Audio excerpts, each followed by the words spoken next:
Hola amigos, ¿cómo están? Sean bienvenidos a la sección Mijail Comenta dentro del canal del Chavchi Presenta. Hoy vamos a continuar con esta nueva sección que hemos creado, que es de conversatorios con diferentes personas sobre temas del conocimiento humano, de nuestra realidad o quién sabe de lo que sea que se me ocurra.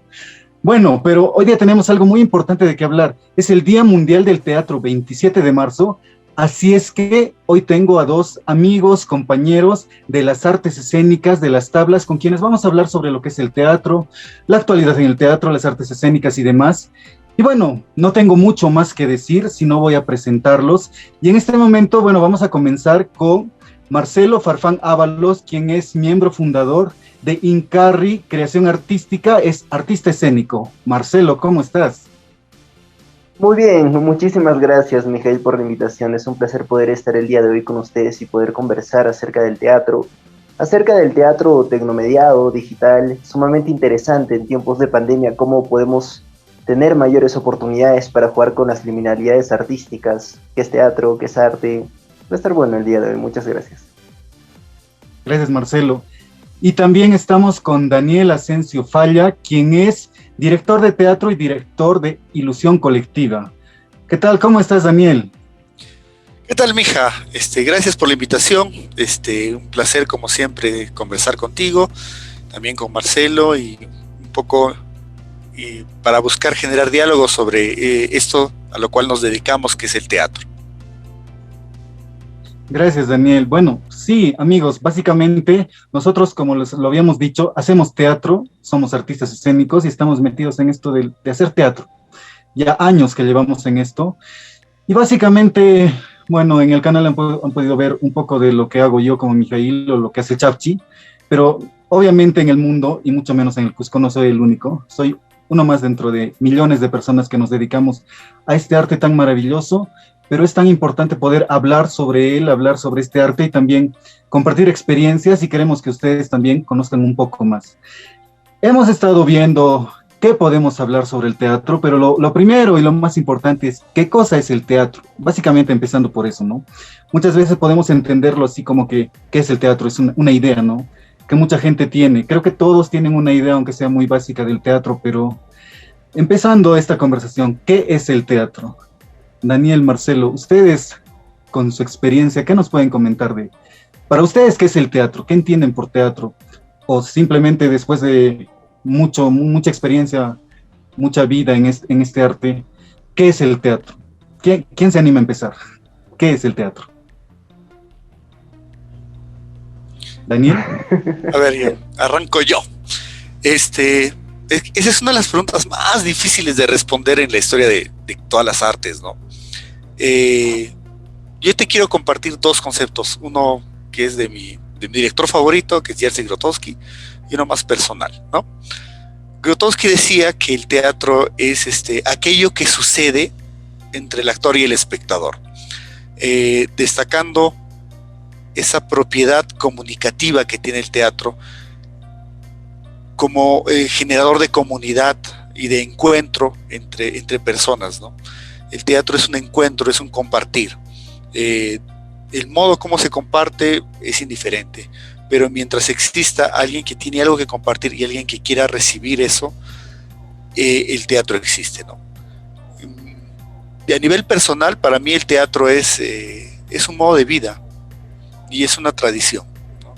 Cuando uno decide hacer teatro, es más como que uno no siente que uno elige el teatro, ¿no? Sino que el teatro lo elige a uno. Y cuando uno ya se mete mucho, se da cuenta de que es una herencia milenaria, ¿no? De que desde que el hombre es hombre, hace teatro, como decía Augusto Boal. Y nos queda cumplir esta misión de seguirlo manteniendo, revitalizando, compartiendo, ¿no? Eso es el teatro para mí. Algo muy interesante que has dicho, Daniel, es el hecho de que el teatro te escoge, tú no escoges. Y a mí me ha pasado algo al respecto, que es que básicamente yo cuando empecé a hacer teatro, es como que el teatro apareció mágicamente en mi vida. Yo antes de eso no tenía mayor conexión, al menos que yo supiera, ¿no? Y después me enteré que mi papá de joven había hecho teatro, mi mamá de joven había hecho teatro, pero eso me enteré después. Pero sí es como si el teatro me hubiera elegido, no, yo no lo decidí hacer, sino sucedió. Bueno, Marcelo, ¿qué nos puedes comentar? ¿Qué es el teatro? Añadiendo un poco a lo que menciona Daniel, que es preciso, sumamente bello, pasional también. En mi caso yo quería hacer cine y terminé haciendo teatro. Ahora vamos a entrar un poquito más gracias al teatro digital, que no es enteramente tecnomediado, pero luego hablaremos de eso. En sí, el teatro, según tengo entendido, o al menos lo que me han podido instruir, podría definirse en tres definiciones, valga la redundancia, que es el teatro como libreto, que viene de la herencia occidental tradicional de Grecia. Actualmente es bastante cuestionable porque tengo constantes debates con grandes artistas y maestros escénicos que mencionan que un texto escrito ya no tiene la necesidad de ser entendido en su lectura, sino que debe tener la obligación de ser representado, y que nosotros podemos asociar el teatro con la literatura desde la manera tradicional. Esa sería una definición acerca del teatro que considero que es ligeramente incorrecta ahora en nuestros tiempos, o que en todo caso podría continuar en cuestionamientos infinitos, porque como mencionaba Daniel, el teatro y el arte no tienen una definición exacta, bueno, en mis palabras, y básicamente es la reflexión que nos ha rondado durante tantos y tantos años. En mi caso, desde que empecé a estudiar teatro, justamente me preguntaba qué era teatro, cuáles son los límites de esta disciplina artística. Otra definición a la que le menciona el teatro, bueno, es el lugar a donde vamos, ¿no? El teatro como el espacio donde se genera la representación. Y por último, la definición más compleja acerca del teatro como la misma representación escénica, lo cual es sumamente complicado porque tenemos un teatro tradicional, una herencia occidental europea, pero también tenemos representaciones que han surgido en nuestro Perú, en nuestro Cusco, en Latinoamérica, así como en Japón, África, no únicamente en Europa, no únicamente en Grecia. Y más allá de eso, ahora con las nuevas tecnologías podemos cuestionarnos cuáles son los límites de lo teatral. ¿En qué momento algo deja de ser teatro y viene a ser audiovisual experimental? Creo que es bastante rico. Sé que vamos a conversar de eso más adelante, así que no me precipito. Pero en general esas son definiciones acerca de lo que vendría a ser el teatro, un poco más, bueno, no tan emotivas. Particularmente yo considero que el teatro es la manera en cómo el ser humano puede comunicarse sin ninguna atadura posible. Porque siempre mencionaba que el teatro es la manera más dinámica de poder comunicar un discurso. Y añadiendo otro teórico teatral ya para finalizar, Grotowski, el polaco, genio teatral, que bueno que Daniel lo haya mencionado, una eminencia. Y más allá de eso también Peter Brook, que lo define como el lugar donde hay que para que exista teatro necesitamos a un actor, un espacio y un espectador. Lo cual ahora también se va cuestionando, ¿no? Porque el lugar viene a ser los medios digitales. Pero bueno, ahí lo dejo. Muchas gracias.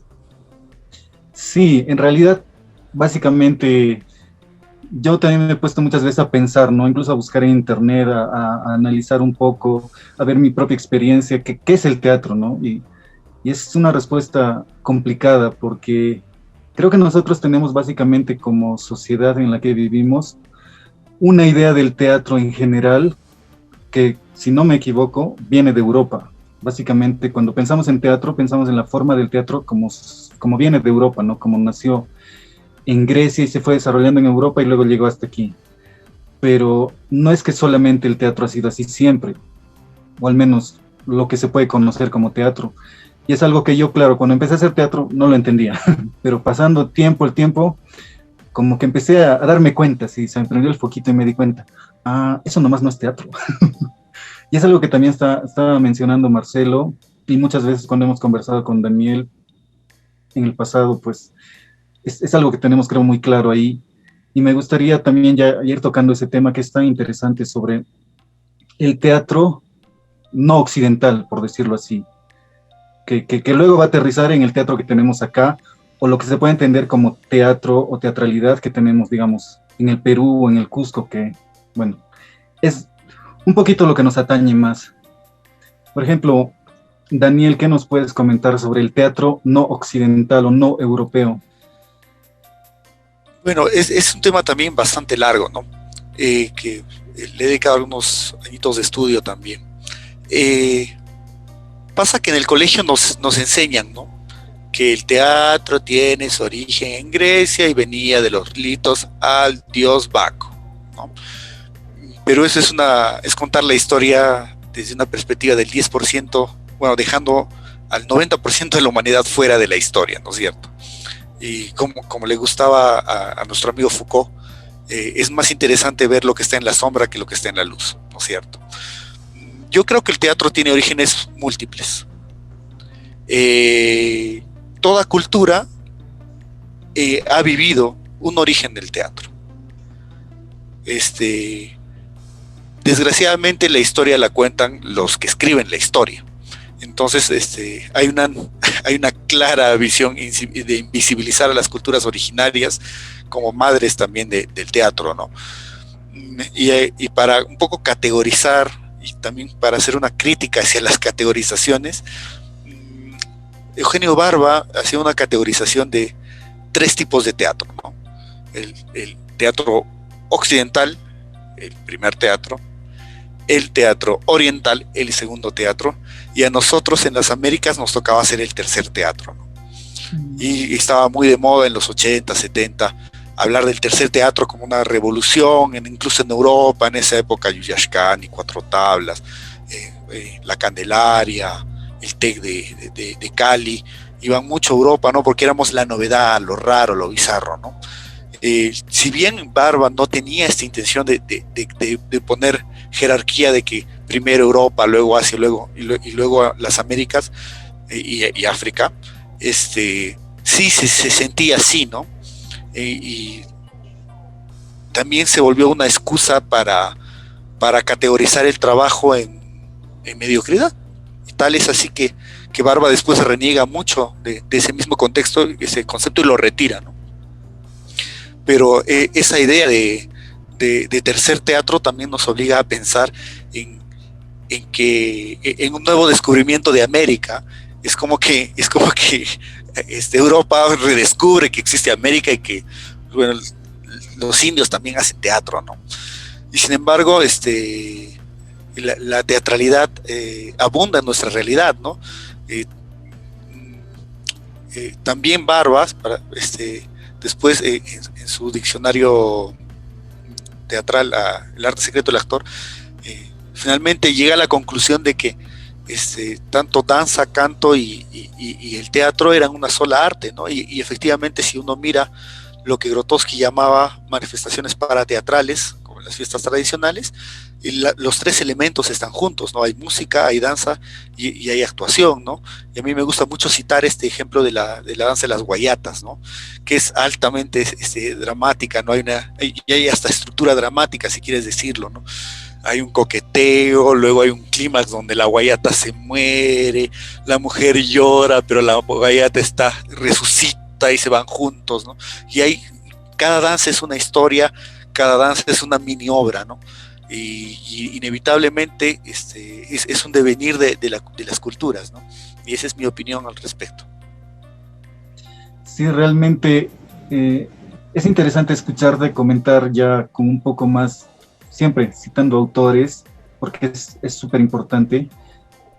Yo, por ejemplo, por mi experiencia de vida, he podido vivir lo que es la fiesta de la Virgen del Carmen de Paucartambo. Por familia, más que nada, he llegado incluso a bailar en una de las danzas, en Coyacha, durante algunos años. Y conocer, bueno, por un lado todo el tema, ¿no?, del, digamos, religioso, de fe, que es otro tema, pero desde mi mirada de artista escénico, de teatrista, empecé a darme cuenta de que no es solo, digámoslo así, una fiesta religiosa donde la gente tiene fe y danza, ¿no?, sino hay todo un tema escénico muy importante. Y también cuando hablábamos hace tiempo sobre este tema, ¿no?, que teatro, danza y música al final terminan estando totalmente ligados. Y en esta fiesta, por ejemplo, se puede ver mucho de lo que se puede llamar actuación, se ve mucho música y danza, obviamente. Y como decías, las danzas tienen su historia. Por ejemplo, Coyacha básicamente tiene un origen, digamos, acá en Cusco, en San Sebastián, en el enamoramiento de las vendedoras del mercado con los hijos de los, digamos, de los pudientes. Y tiene que ver con eso, básicamente, ¿no? Y en la misma fiesta se puede ver, por ejemplo, la entrada. Coyacha entra con su burro, que trae en sus canastas, digamos, productos, y eso se regala a la gente. Y la danza es totalmente coqueteo, ¿no? Y tiene sus momentos. Y al final es eso, hay una historia. Y eso me parece súper interesante, y Y ahí es cuando yo también entendí, porque siempre había el tema o el término de teatralidad andina, y yo no lo entendía. Entonces, ¿qué cosa será teatralidad andina o de dónde viene? Y recuerdo que un día, hace muchos años, fui al Huarachicuy y viendo las danzas, vi la danza de los cóndores, no sé si la vieron, y me di cuenta pues que también tiene toda una historia y todos no solo bailan, sino actúan y están caracterizados de cóndores y hay un zorrito, y hay el zorro, hay un zorro adulto y un zorro niño. Y ahí es como, esto realmente es teatro o una teatralidad andina, y eso me pareció muy genial. Y ahí es cuando fui entendiendo cosas que pienso que se deberían ir difundiendo más. O, bueno, Marcelo, ¿qué nos puedes comentar sobre esto? Efectivamente, como mencionas, Mijael, en realidad existe una narrativa en las dramaturgias del cuerpo y el espacio que están presentes en nuestras fiestas patronales, en nuestra tradición cultural, ya llena de sincretismo, porque recordemos que la Virgen de Carmen de Paucartambo también viene con una herencia española dentro de esta simbiosis con nuestra misma herencia andina. Y otras representaciones que también tenemos, ¿no? Como el caso del Huarachico y del Inti Raymi, etc. Pero para complementar un poco también con lo que mencionó Daniel y irnos también por esa línea, bueno, antes tal vez explicar qué es dramaturgias, ¿no? Porque sabemos que los tecnicismos dentro del arte escénico son pocos difundidos. En este caso, la dramaturgia es la escritura de un libreto, que básicamente son las didascalias, acotaciones, diálogos de lo que se va a representar en escena, del teatro propiamente dicho. Pero en sí también existe, gracias a Enrique Buenaventura, que teorizó acerca de la dramaturgia del actor y otro tipo de dramaturgias, la dramaturgia de las luces, la dramaturgia del cuerpo, etc. Cada una tiene una concadenación de acciones. Pero para no irnos a otro tema y retomar, me gustaría mencionar también a José Ferral. Es un autor latino, si no me equivoco es cubano, y si me equivoco pues mil disculpas. Él habla de las tres Américas, también como este concepto que de alguna vez habló Barba, que también citó Daniel, con respecto al teatro occidental, al teatro oriental y el tercer teatro, ¿no? En este caso José Ferral se refiere a las tres Américas, muy parecido a lo que plantea Barba. Me parece interesante porque la mayoría del análisis que se hace de nuestra representación es extranjero. Igual, los mayores autores, teóricos teatrales, los grandes representantes, en su mayoría son europeos. Ya sea por un estigma, ya sea porque tienen mayor tradición escénica escrita, ya sea porque tienen un corpus, lo cual es muy importante acá en nuestro país y en nuestro continente, porque con un corpus, con una investigación escénica sustentada, con diversos archivos, una especie de biblioteca que sustente que existen este tipo de representaciones, vamos a tener o vamos a poder tener mayor conocimiento de estas. Y lo menciono ¿por qué? Porque nosotros entendemos, en base a lo que ustedes han estado comentando, el teatro comúnmente como algo tradicional, o al menos cuando recién estamos empezando a adentrarnos en el mundo del arte escénico, lo vemos como algo occidental, como el texto escrito, como literatura, que inclusive es una definición del teatro, como lo estábamos mencionando. Bueno, una definición bastante cuestionable. Pero más allá de eso, me gustaría ejemplificar cómo se refleja todo esto en León Mirlas. León Mirlas es un crítico argentino, ya falleció, que elabora un libro llamado Artaud y el teatro moderno, que básicamente es una crítica de cómo Artaud toma estas características rituales y lo que plantea dentro de su teatro de la crueldad. Pero me parece interesante analizar a León Mirlas y este libro, ¿por qué? Porque en realidad él es un tradicionalista, aunque es argentino, y más allá de eso también niega otras formas de representación escénicas. León Mirras es una eminencia del teatro, pero lo que voy es de que debemos empezar a pensar en un teatro propio, porque sí ha existido, y así como menciona Daniel, así como tú también mencionas, Mijail, sí han habido representaciones. Podríamos considerarlas teatralidad o teatralidad andina, está bien, pero hemos tenido una herencia escénica. Y como mencionaba Daniel, la historia lamentablemente se encarga de algunas veces tachar la verdad, o en todo caso las diversas aristas que han podido pasar, ya que no existe una sola verdad en sí, pero a lo que voy es que, más allá del cuestionamiento acerca de si tuvimos teatro o no, es el cuestionamiento acerca, creo yo, de si lo que nosotros tuvimos como una herencia escénica es teatro. A mi punto de vista sí, pero como consideramos, no hay una respuesta, creo yo, con respecto al arte en general y al teatro.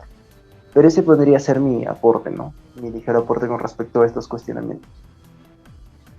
Eso quiere decir que, bueno, al menos yo, la verdad no tengo mucho conocimiento al respecto, pero tal vez ustedes, no hay nadie que haya hecho, digamos, en el Perú, Claro que sí, claro que sí. aunque Sí, sea sí. somero sobre esto, Claro. ¿hay alguien? Sí, cada vez hay más artistas escénicos. Miguel Rubio, por ejemplo, lo elabora de Yueshkani acerca de la Virgen de Pacortambo del Carmen. Y Talía Beltrán también elabora la construcción de personajes, la narratividad presente en Coyoriti. Y yo creo que cada vez hay más artistas que van documentando esto. Que es importante tener investigadores escénicos y teóricos teatrales en nuestro país y en Latinoamérica.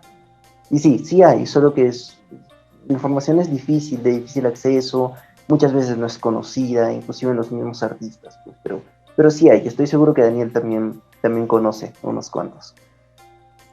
Sí, Daniel, ¿qué nos puedes comentar sobre eso? O sea, ¿qué conoces sobre estudios o investigaciones que se estén haciendo o se hayan hecho por peruanos, artistas peruanos o estudiosos peruanos sobre esto que estamos conversando? Es que, a mi parecer, los estudios al respecto no son completos, no son muy circunstanciales y situacionales, ¿no? Lo cual no está del todo mal. Rubio tiene, bueno, el Rubio tiene años metiéndose en esto, ¿no? Pero yo creo que es algo que no, o sea, Miguel Rubio, a pesar de los años que va investigando este tema, no acaricia carne todavía, ¿no? Yo creo que es un tema pendiente. Yo siento que las investigaciones actuales son situacionales, ¿no? En Paucartambo, en Coyoriti, como lo decía Marcelo, pero sí hay una necesidad de un estudio longitudinal que nos diga, por lo menos la teatralidad andina, cómo se manifiesta, ¿no? Qué orígenes ha tenido, qué influencias tiene, más allá de las obvias, ¿no? Entonces yo sí creo que es un estudio pendiente, ¿no? Por ejemplo, no tenemos un Denis Bable, no tenemos un Nubersfeld, un Pavís, que han dedicado realmente una vida entera, ¿no? Yo creo que el que más cerca está en ese camino es Miguel Rubio, pero aún así va a seguir siendo una historia parcial, porque no todo el Perú es andino, ¿no? Cómo se da con los afrodescendientes, cómo se da con cada comunidad nativa de la selva, incluso en el propio Cusco. Entonces es un tema muy complejo y que desafortunadamente la academia no le interesa, ¿no? La misma ausencia de centros de formación artística descentralizados en artes escénicas no permite que ese vacío se llene, ¿no? Para mí las investigaciones todavía están muy en pañales, ¿no? No hay esfuerzos realmente fuertes para lograrlo, porque como lo digo, es una labor titánica, y es incluso buscar archivos que están muy mal cuidados o que ya desaparecieron. Entonces sí va a ser una mezcla entre un estudio historiográfico y arqueológico, ¿no? Entonces sí me parece que hay avances cada uno desde su rama y desde su modo de pensar, pero en sí el tema no se trata, ¿no? No se trata. Esa es mi perspectiva. Sí, realmente, bueno, yo desde el lugar donde estoy sí he podido ver que, digamos que he escuchado un poco de algunas personas, ¿no? Entre ustedes y muchas otras hablar de estos temas, pero no es algo que se sienta como predominante, por decirlo de alguna manera. No es algo que ni entre los mismos artistas se siente. Si bien creo que en Cusco de alguna manera se busca o se piensa, o a veces hay hasta el prejuicio de que si eres de Cusco tienes que ser un teatro que tenga temática andina. Hay muchas esas cosas. Sí, a mí me lo han dicho muchas veces y bueno, es un tema, ¿no? Pero más allá de eso, pero un teatro con un sentido así, como dices, estudiado, que tenga su estructura así y sea reconocido oficialmente como un teatro andino o teatralidad andina como tal, es bueno, es algo que realmente falta, digamos, completar, ¿no? Porque como dices, sí, se está haciendo, pero también estaba pensando en el hecho, ¿no? O sea, en el Perú, bueno, tenemos básicamente, así muy en general, costa, sierra y selva, ¿no? Y no solo costa, sierra y selva, sino tenemos centro, sur, norte, las intersecciones y las diferentes naciones, porque el Perú no es solo una nación, somos todo un sancochado.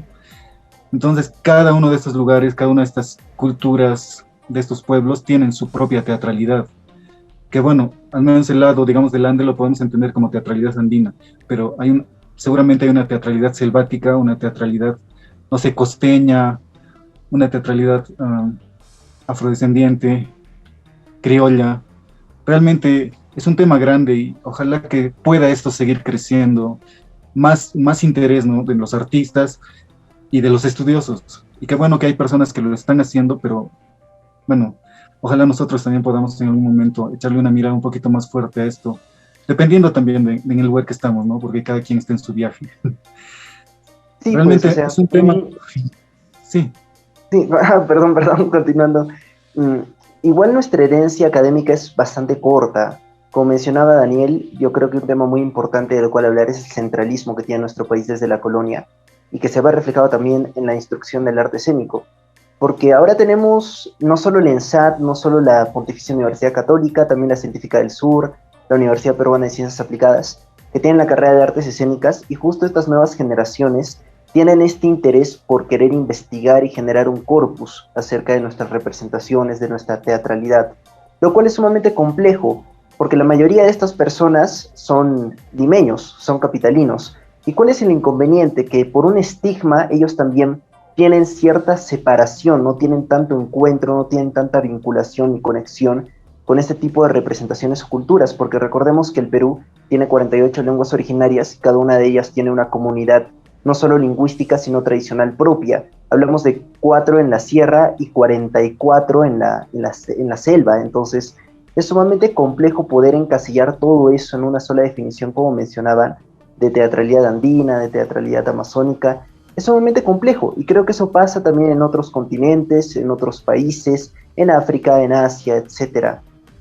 En primer lugar, agradecer justamente este rico debate, lo cual es sumamente importante, y en segundo, volver a recargar el gran trabajo titánico que se tiene en otras regiones del Perú y que también tienen las personas que radican en Lima en contra de la centralización. ¿Por qué lo menciono? Porque Miguel Rubio no es que elabore una tesis, no es que elabore un contenido sumamente rico y extenso acerca de este análisis de únicamente Pau Cartambo, o si es que ha elaborado también un análisis de otras piezas teatrales escénicas, pero en una investigación propiamente dicha, académica, porque sí lo elabora dentro de los procesos escénicos que tienen sus representaciones con Yuya Ashkani, pero como un texto académico propio, creo que, como mencionaba Daniel, no es que haya sido tan profundo, pero creo que esto también se debe porque no es que existe una conexión directa y cercana desde el origen, desde el mismo desarrollo cognitivo, sensorial, motriz, cultural de la persona que ha radicado ahí. Sumamente triste porque justamente donde tenemos mayor herencia escénica es donde no existe mucha instrucción del arte escénico académico propiamente dicho. Pero son cosas que ya tenemos que solucionar, que ya no engloban lo escénico, sino también lo social, lo político, etc. Me parecía importante resaltar ese punto que estaba rondando en mi cabeza cuando empezamos a hablar justamente del centralismo, de descentralización, que es sumamente necesaria si es que queremos generar un verdadero teatro peruano, poder tener registro del arte escénico que sucede en nuestro país y del arte escénico que ha sucedido en nuestro país y en nuestra región. Mil disculpas por interrumpir, Mijail, pensé que ya habías terminado, lo siento. No te preocupes, Marcelo, básicamente estamos acá para conversar, no es una entrevista. Estamos acá para conversar todo. Es genial porque la idea es esa y es muy cierto, o sea, lamentablemente, bueno, es un problema que creo que tenemos, bueno, un problema más en Perú, lamentablemente, el centralismo del que creo que desde que tengo uso de razón, si es que alguna vez lo he tenido, se habla mucho del tema de, básicamente, del centralismo, descentralización y obviamente es un tema muy profundo y es muy grande, pero es importante realmente nosotros como artistas, al menos en nuestro caso, cusqueños, ya pues, o sea, ya no pensar bueno, en realidad creo que ya no pensamos muchos, al menos nosotros no, y sé que hay muchos que también no piensan ya, creo que en general los artistas que están fuera de Lima ya como que quieren deslindarse lo más posible de lo que es el teatro limeño, porque, bueno, en Lima no solo es el teatro que sale, digamos, el comercial, el que va mucha gente, al que le ponen plata, ¿no? Básicamente el comercial, sino hay mucho teatro independiente, hay cosas buenas, hay de todo, ¿no? Hay de todo, y eso en todo el Perú. Pero lamentablemente en el Perú el teatro visibilizado es el teatro comercial de Lima, que es el donde actúan gente que sale en la televisión o en el cine, ¿no? Los famosos del Perú. Pero ese es un tema también que tiene que ver, ¿con qué tiene que ver? Con el centralismo, con que es teatro comercial, con muchas cosas, Es un modelo ¿no? hollywoodense. Sí, Es el modelo que aplican las grandes productoras del cine y Hollywood, trabajar con actores conocidos para tener recaudación, independientemente del logro artístico de la pieza. Pero igual, solo para acotar eso. sí, sí, en realidad es eso, ¿no? Pero es importante que la sociedad entienda que en el Perú ese no es el único teatro, y creo que también es uno de los problemas que tenemos en el teatro peruano.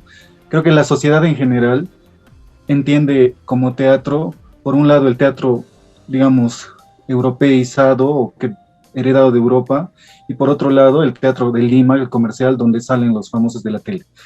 Sí, yo siento que es lo que pasa, ¿no? Y creo que ese es también nuestro trabajo. Pero es un trabajo, no sé si decir difícil, titánico, pero es un chambón, ¿no? Porque al menos a mí me pasa mucho que cuando yo hago obras o invito, mucha gente me dice que en teatro, en Cusco hay teatro. No sé si les habrá pasado esto muchas veces. Y yo les digo, sí, hay más de 20 grupos activos hace 50 años. Es ¿Qué que en opinas, realidad, Daniel? mija, es un tema, sí, ejercer la cultura, en particular la manifestación artística del teatro como un derecho, porque es un derecho de todo ciudadano, implica la participación de muchos actores, ¿no? Obviamente nosotros los artistas, pero es inevitable mencionar que el Estado tiene un rol fundamental, ¿no? Y que en su momento lo cumplía, ¿no? Recordemos que en una época, que no voy a mencionar para que no se tiña de un color político participación, eh, el Estado financiaba, por ejemplo, experimentos y propuestas de Augusto Boal, de alfabetización a través del teatro, entendiendo la alfabetización no como saber leer y escribir, sino como poder hacer uso de cualquier herramienta comunicativa para comunicarse con la realidad y para transformarla, ¿no? Ese rol el Estado lo ha perdido totalmente. Y otro rol que siempre se elude es el de la empresa privada. Nosotros los artistas solos nunca vamos a poder lograrlo, ¿no? Entonces, para nosotros romper ese centralismo, necesitamos de una convergencia de la mayor cantidad de fuerzas posibles, y al mismo tiempo necesitamos de profesionalización, porque si bien es cierto, el Cusco tiene una tradición de grupos muy antigua, de las más antiguas de todo el Perú, y propuestas muy interesantes que brillaban en las muestras del motín en los 70 y 80, ese grado de profesionalización se ha ido perdiendo, ya que no contamos con instituciones oficiales de enseñanza, ¿no? Y no me refiero necesariamente a la creación de escuelas de teatro. Yo personalmente soy antiescuela. Para mí las escuelas de teatro están muy lejos de formar plenamente a los artistas, en general de todo tipo de arte, ¿no? Pero sí es necesario contar con un cuerpo de gente preparada, no solamente para ejercer el teatro, sino para pensarlo, y otro grupo para enseñarlo, porque son ramas muy diferentes. Entonces, acá nosotros, por la necesidad, somos todistas, nos enseñamos, pensamos, hacemos, pero eso también nos quita fuerza, es muy desgastante, ¿no? Necesitamos poder contar con más gente, necesitamos que la gente que se mete esto del teatro entienda que esto no es un hobby, que no es ni siquiera una profesión, que es una tradición, es un modo de vida, y es que, por así decirlo, un apostolado, porque cuando uno decide hacer teatro, conscientemente tiene que renunciar a ciertas cosas en su vida. Entonces, es un esfuerzo de muchas personas y es un esfuerzo necesario, no para los artistas, sino para la sociedad. Necesitamos un espacio de diálogo, necesitamos un espejo de la sociedad, necesitamos, por último, un lugar de entretenimiento sano, necesitamos teatro. Sí, realmente creo que estoy totalmente de acuerdo, Daniel. Y justamente quisiera ahora hablar un poco sobre eso, ¿no? El tema de pedagogía teatral y enseñar teatro, la gente que quiere o que está empezando o que quiere animarse a empezar, porque al menos desde mi lugar siempre he podido ver mucha gente joven, al menos estos últimos años, que está muy atraída por hacer teatro. Obviamente tienen un concepto probablemente muy superficial en muchos casos, y muchos entran a grupos o a talleres y viven su experiencia, ¿no? De acuerdo a cómo se maneja el teatro en ese grupo, en ese taller. Y yo, bueno, sí, ya llevo desde el 2015 dedicándome básicamente a dar talleres básicos, principalmente básicos de formación en lo que es teatro y artes escénicas. Y bueno, sobre este tema que también lo has mencionado y también es muy importante, la formación. Cómo nosotros, desde nuestra experiencia, contribuimos a eso, o cómo debería ser, o como tú mismo decías, ¿no? Nosotros acá sí, pues, ¿no? Damos talleres, enseñamos, producimos, actuamos, dirigimos muchas veces, somos vestuaristas, utileros, luminotécnicos, todo. Y es así, ¿no? Es una realidad que vivimos. Aquí los artistas independientes en el Perú creo que siempre somos así generalmente. Pero ¿cuál sería lo ideal? ¿A qué deberíamos apuntar? O también, no sé, ¿qué opinión tienen respecto a esto? Sobre, hablemoslo así, lo que tiene que ser la pedagogía teatral. Las personas que empiezan o quieren empezar, ¿cómo deberían formarse realmente? ¿Es suficiente lo que tenemos? Porque lo que tenemos, al menos en Cusco, son talleres y grupos, ¿no? Gente que toma talleres o gente que, bueno, de alguna manera, algún grupo que ya existe se adhiere, ¿no? De alguna manera. ¿Qué opinan? Bueno, el asunto de la pedagogía puede abordarse de varias aristas, ¿no? Los teóricos españoles les gusta hablar de, especialmente Tomás Motos, ¿no? De 3 tipos de teatro, ¿no? Educación artística, educación para el arte y educación a través del arte, ¿no? Entonces yo creo que hay que trabajar en las 3, ¿no? La educación artística es aquella que nos permite, es como una alfabetización artística, ¿no? Que es fundamental, ¿no? A través de una alfabetización artística, la gente, los niños en este caso, los adolescentes, lo que van a obtener es un punto de vista crítico que le va a permitir superar la estética esto es guerra, ¿no? Que es tan urgente superar en ese momento y que le va a permitir también encontrar el arte en uno mismo, ¿no? La educación del arte es la que nosotros hacemos, ¿no? Nosotros buscamos formar artistas y la educación a través del arte es aquella que utiliza nuestros métodos para enseñar otra cosa, ¿no? Yo me quiero referir a la formación de actores y la pedagogía respecto a ello, ¿no? Yo lo digo a menudo y lo creo profundamente, ¿no? Sí es necesario contar con gente que se dedique prácticamente exclusivamente a ello, porque la preparación para enseñarle a alguien un arte, para hacer esa transmisión de sabiduría ancestral, porque sabiduría ancestral es una labor que te demanda la vida entera, ¿no?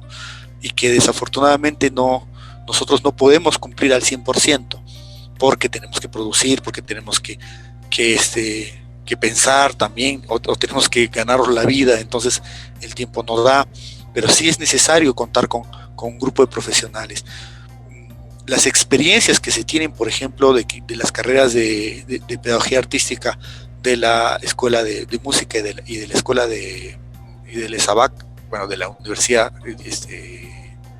de Oquispetito acá, son experiencias favorables, ¿no? Yo he tenido la oportunidad de hacer talleres de capacitación con docentes egresados de estas dos especialidades y que realmente tienen un dominio pleno de cómo enseñar sus materias. Sin embargo, por ejemplo, la currícula les exige hacer un arte cada bimestre y cuando les toca teatro, la verdad no saben, ¿no? Porque no hay nadie que realmente les enseñe o habemos muy pocos los que estamos capacitados en pedagogía teatral por un ente oficial, ¿no es cierto? Entonces sí es necesario contar con este corpus, ¿no? Y una cosa es hablar de pedagogos que se dediquen a enseñar en colegios o en universidades, y otra cosa va a ser aquellos que formen artistas escénicos, ¿no? Son preparaciones diferentes. Por ejemplo, ahora yo estoy en contacto mucho con artistas escénicos mexicanos por unos estudios que estoy realizando, y realmente la diferencia es abismal, ¿no? En su caso sí tienen gente especializada. Nosotros en Perú en general estamos muy atrasados, pero ¿qué características debe tener una persona que enseñe teatro a otras personas?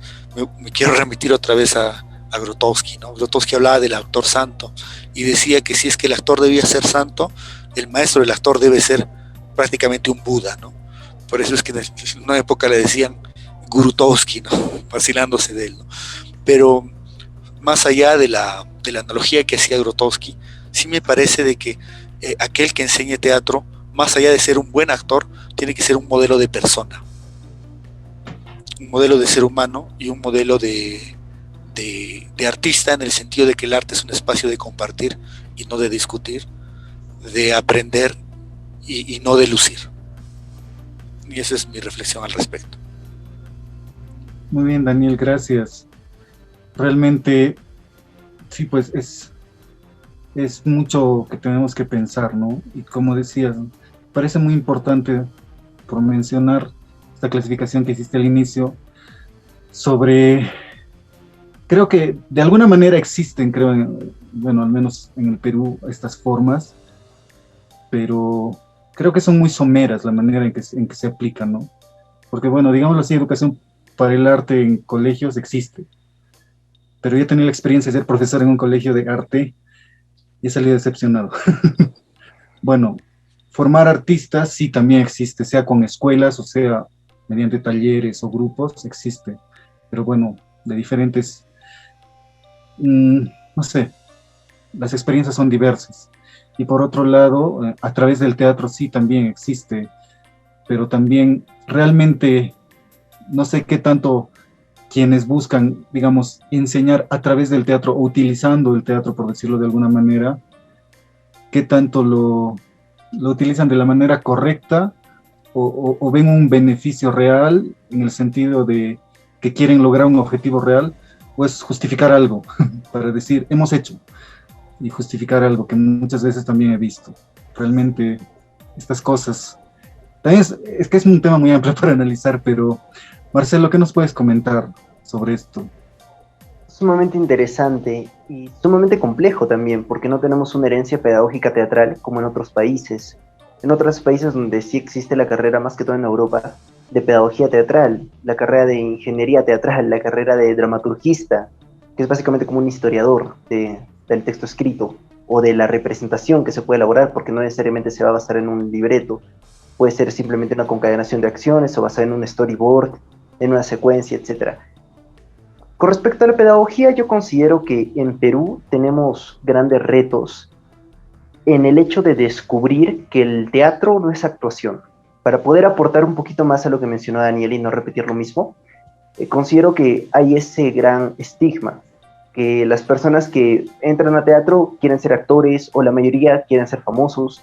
En mi caso no es que haya podido enseñar a infinidad de personas, han sido breves, pocas, enseño desde el 2018, básicamente para poder difundir lo que vendría a ser la teoría teatral, y cómo esta genera una simbiosis con la práctica escénica, cómo puede nutrir no simplemente la experimentación, sino el registro de lo que uno va elaborando en las diversas dramaturgias que hace al hacer teatro. Entonces creo que el teatro no es únicamente actuación. En primer lugar, hay ese error popular, que cuando hablamos de teatro pensamos que es actuación, o al menos el público en general. Y por otro lado, el hecho de que cuando nos adentramos a eso, no únicamente llevar una formación práctica, sino también teórica.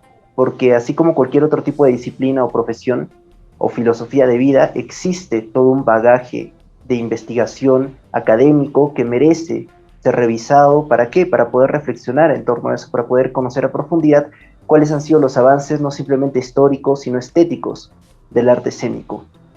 Y también estaba pensando en dos cositas. Una con respecto a Augusto Boal, este gran brasileño que vivió bastantes años en Perú haciendo estos proyectos. Y me preguntaba también, yo cuando estudié Augusto Boal en la universidad, le preguntaba a Claudia Tangoa, que era mi docente de ese curso, y a Lucero Menía de teoría teatral, y en realidad, si Peter Brook dice que para hacer teatro nosotros necesitamos un espectador, un lugar y un actor, cuando nosotros analizamos el teatro foro o el teatro del oprimido de Augusto Boal, en realidad muchas veces no hay un espectador propiamente dicho, sino hay un actor, o básicamente en el teatro foro cuando el actor se convierte en el espectador y viceversa, ya sea participativo, ya sea porque se trabajan con comunidades o sectores mal llamados minorías para poder utilizar el teatro como una herramienta terapéutica o simplemente como una terapia de empoderamiento, o para solucionar problemas, ¿no? Para no extendernos.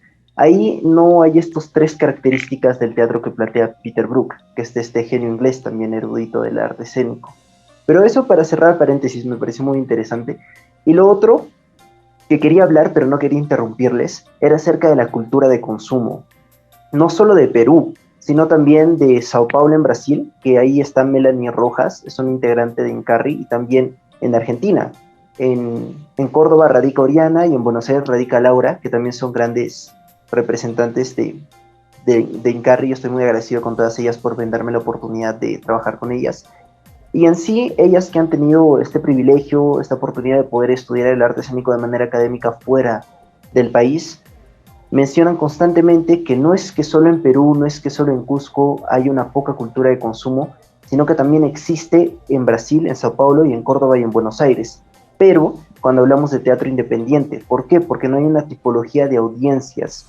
Yo recuerdo bastante a Melissa Giorgio, quien es la gestora de públicos del Gran Teatro Nacional, que es uno de los mejores teatros a nivel mundial, logísticamente hablando, el que tenemos en Lima, en San Borja. ¿Por qué lo menciono? Porque cuando hablamos de una tipología de audiencias, en realidad hablamos de que existe público para cada tipo de representación, ya sea género o ya sea el teatro de autor, teatro independiente o teatro comercial. Si bien es cierto que hay una cultura de consumo del teatro comercial en Buenos Aires, por ejemplo, o en Lima, no hay una cultura del teatro en general. Entonces no se puede hablar de una industria teatral propiamente dicha o una industria teatral real.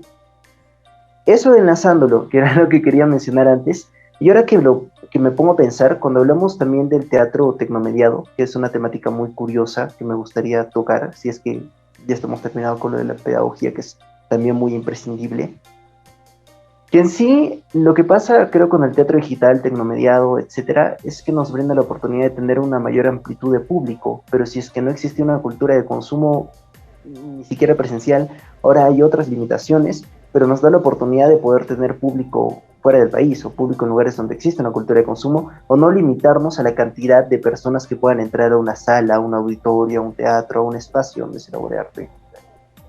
Me parecía curioso porque tenemos un gran camino a recorrer con respecto también a la cultura de consumo, hacer el teatro atractivo, pero no hacer teatro panfletario, o sea, generar y utilizar el teatro para que genere cuestionamientos, ya sea una obra entre comillas comercial que también te puede brindar un mensaje, o porque al fin y al cabo cuando uno elabora arte está comunicando algo, o hacer una obra que ya tampoco no le entiendan las personas. Creo que también depende mucho de la cultura de consumo de cada región. Y eso ya es bastante curioso, pero ya para no irme por las ramas, me gustó poder hablar de la pedagogía y también brindar estos dos datitos que las tenía en mi cabeza rondando durante bastante tiempo. Sí, a mí me parece que es muy importante, Marcelo, lo que nos hablas de la cultura de consumo. O sea, cómo hacer, me gustaría que hablemos un poquito más de esto, cómo hacer que haya gente que realmente le interese ver teatro. ¿Cómo hacemos? Porque sí, o sea, hasta donde yo escucho muchas veces, mucha gente con la que hablo me dice, sí, a mí me gusta el teatro, sí, yo quiero ir a ver, que esto, que el otro. Pero de ahí a que vayan a ver, es otra cosa, ¿no? Es como que hay una diferencia, porque muchos dicen que sí quieren ver, que sí les gusta, que esto, que el otro. Pero de ahí a ver, no sé. Y bueno, sé que en Cusco han habido experiencias que se han estado haciendo de parte, sobre todo del Ministerio de Cultura de la Municipalidad del Cusco, de Escuela de Públicos, ¿no? Entonces, sobre esto, que creo que también es muy importante porque tiene mucho que ver con el teatro, porque no es solo el hecho de hacer teatro y, como decías, no es solo actuar, porque el teatro no es solo actuar, la gente lo piensa, ¿no? Incluso yo cuando entré también lo pensaba, ¿no? Pero es un mundo mucho más grande que solo eso. ¿Qué podemos hacer? ¿Qué podemos hacer para que la gente, o bueno, al menos un buen grupo de gente tenga más ganas de ver teatro. Empezando por el teatro como teatro en vivo, que es el teatro, digamos, de siempre. Ahorita vamos a hablar también del teatro ahora en la situación que vivimos. Bueno, yo tuve la oportunidad de estar a cargo de dos programas de desarrollo de públicos. Uno, cuando fui director del Teatro Municipal, junto con la DDC Cusco, organizamos en el Teatro Municipal la primera experiencia de creación de públicos en Cusco. Sin embargo, no fue muy exitosa, ¿no? Si bien comenzó muy auspiciosa, después, por la falta de capacitación de los gestores culturales que se quedaron a cargo, terminó siendo otra cosa, ¿no? Terminó volviéndose presentaciones de la mayor cantidad de grupos posibles en la mayor cantidad de colegios posibles, ¿no? Y eso, si bien fue una metodología diseñada por nosotros, nos dimos cuenta a mediano plazo de que no era suficiente, ¿no? Porque quizá la orientación que nosotros teníamos era la errónea, ¿no? Pensábamos en ese momento que la idea era que la gente vea y vea y vea, ¿no? Pero después, cuando estuve ya en la DDC Cusco, nos dimos cuenta que haciendo o revisando hojas de impacto, de medición que se tenían de ese proyecto, a veces ocasionaba el efecto contrario, ¿no? De que en lugar de acercar públicos los alejaba, ¿no? Porque a partir del postdramático y todo ese asunto, las creaciones escénicas son muy personales y muy individualistas, muy reflejo del pensamiento o del colectivo o del director. Entonces eso sí, desafortunadamente tenemos que ser claros, eso espanta públicos. Entonces nos dimos cuenta de que era necesario entrar más bien por algo más conocido y entrar a que el chico, a partir de ver teatro y danza, folclore puntualmente, empiece a entender qué implicaba hacer teatro y qué implicaba hacer folclore, ¿no? Entonces, esa experiencia la realizamos en 2019 con la DDC. Yo, como el especialista en artes escénicas que se encargó de diseñar la metodología, con el maravilloso apoyo de Rocío Mota, que se encargó de ejecutarlo. Hicimos dos espectáculos, ¿no? Por concurso público, y llegamos a muy pocas instituciones educativas porque el presupuesto no era mucho, pero el impacto que tuvimos fue muy interesante, ¿no? Que quizá eso no ha sido muy bien socializado por la DDC, pero es muy interesante. Nosotros hicimos una convocatoria pública donde ganó el grupo Tawa en danza. Hizo un espectáculo que se llamaba Pujia, llamando a la lluvia y la felicidad, en la cual mostrando danzas, mostraban los elementos de los vestuarios, por qué razón se bailaba en el Pujia, y todo en un lenguaje muy lúdico. Había hasta duelo de danza, que esta danza es mejor que la tuya, y en el medio justamente explicando las diferencias de las danzas, y muy bonito, los chicos salían alucinados. Y en el caso de teatro ganó nuestros amigos de Bedvir Ribirloque, que hicieron una especie de mini obra en la cual una bruja cocinaba una obra de teatro y una olla gigante empezaba a meter los elementos del teatro, el actor, el texto, y en un lenguaje muy lúdico que los niños y los adolescentes se orinaban de la risa, ¿no? Y esto iba acompañado de una guía pedagógica y de una capacitación a los docentes de arte de los colegios. Entonces, experiencias como esa, de verdad que yo creo que se deben replicar, porque sí conseguían el objetivo de trabajar con la gente y acercarla al teatro, y que se den cuenta de que el teatro es parte de su vida, porque el teatro no es solamente cuestión de artistas, el teatro está en todos nosotros, es innato a nosotros, ¿no? Entonces sí es algo que se puede hacer, ¿no? Si bien ya no se puede contar, o quizás según quien gane las elecciones ya no se va a contar con ese presupuesto que antes había, sí creo que es necesario que nosotros asumamos ese rol e involucremos quizá a la empresa pública, ¿no? porque quizá no veamos salas llenas en 5 años, pero en 20 sí las va a haber. Y si sigue así, eso nunca se va a detener, ¿no? Entonces sí creo que es una labor bien interesante, pendiente, que va más allá de simplemente mostrar obras, como les digo, ¿no? Es hacerle dar cuenta a todos, incluso los que te están viendo ahorita, Mijail, y viéndonos a nosotros, que el teatro está en sus vidas, y que ellos también son teatro. Y eso es lo que yo opino al respecto. Sí, realmente muy interesante conocer un poco de estas experiencias. Yo conocía las anteriores, ¿no? La última etapa que mencionas no la conocí realmente, pero qué interesante, realmente me parece muy interesante. También me parece que es algo que deberíamos hacer, lo último que mencionas, el teatro está en la vida de cada persona. Sí, porque nosotros como seres humanos tenemos esto del arte en general dentro. Mucha gente piensa que el arte es de artistas. Claro, hay gente que nos dedicamos, que lo estudiamos, que lo tecnificamos, que lo desarrollamos. Pero eso no significa que solo nosotros podemos hacer arte. Hay tanta gente que no se dedica al arte, no lo estudia, no lo tecnifica, pero que lo tiene en su vida y bueno, a veces lo usan como hobby, pero aunque no lo usen como hobby, todos tenemos el arte en nuestra vida y eso es muy importante entender. Y bueno, esperamos nosotros mismos, creo que es nuestra tarea también. Obviamente sí, el Estado, la institución pública, privada, sería ideal que nos apoyen y ojalá que puedan haber experiencias como esta o más, pero nosotros como artistas es nuestra tarea.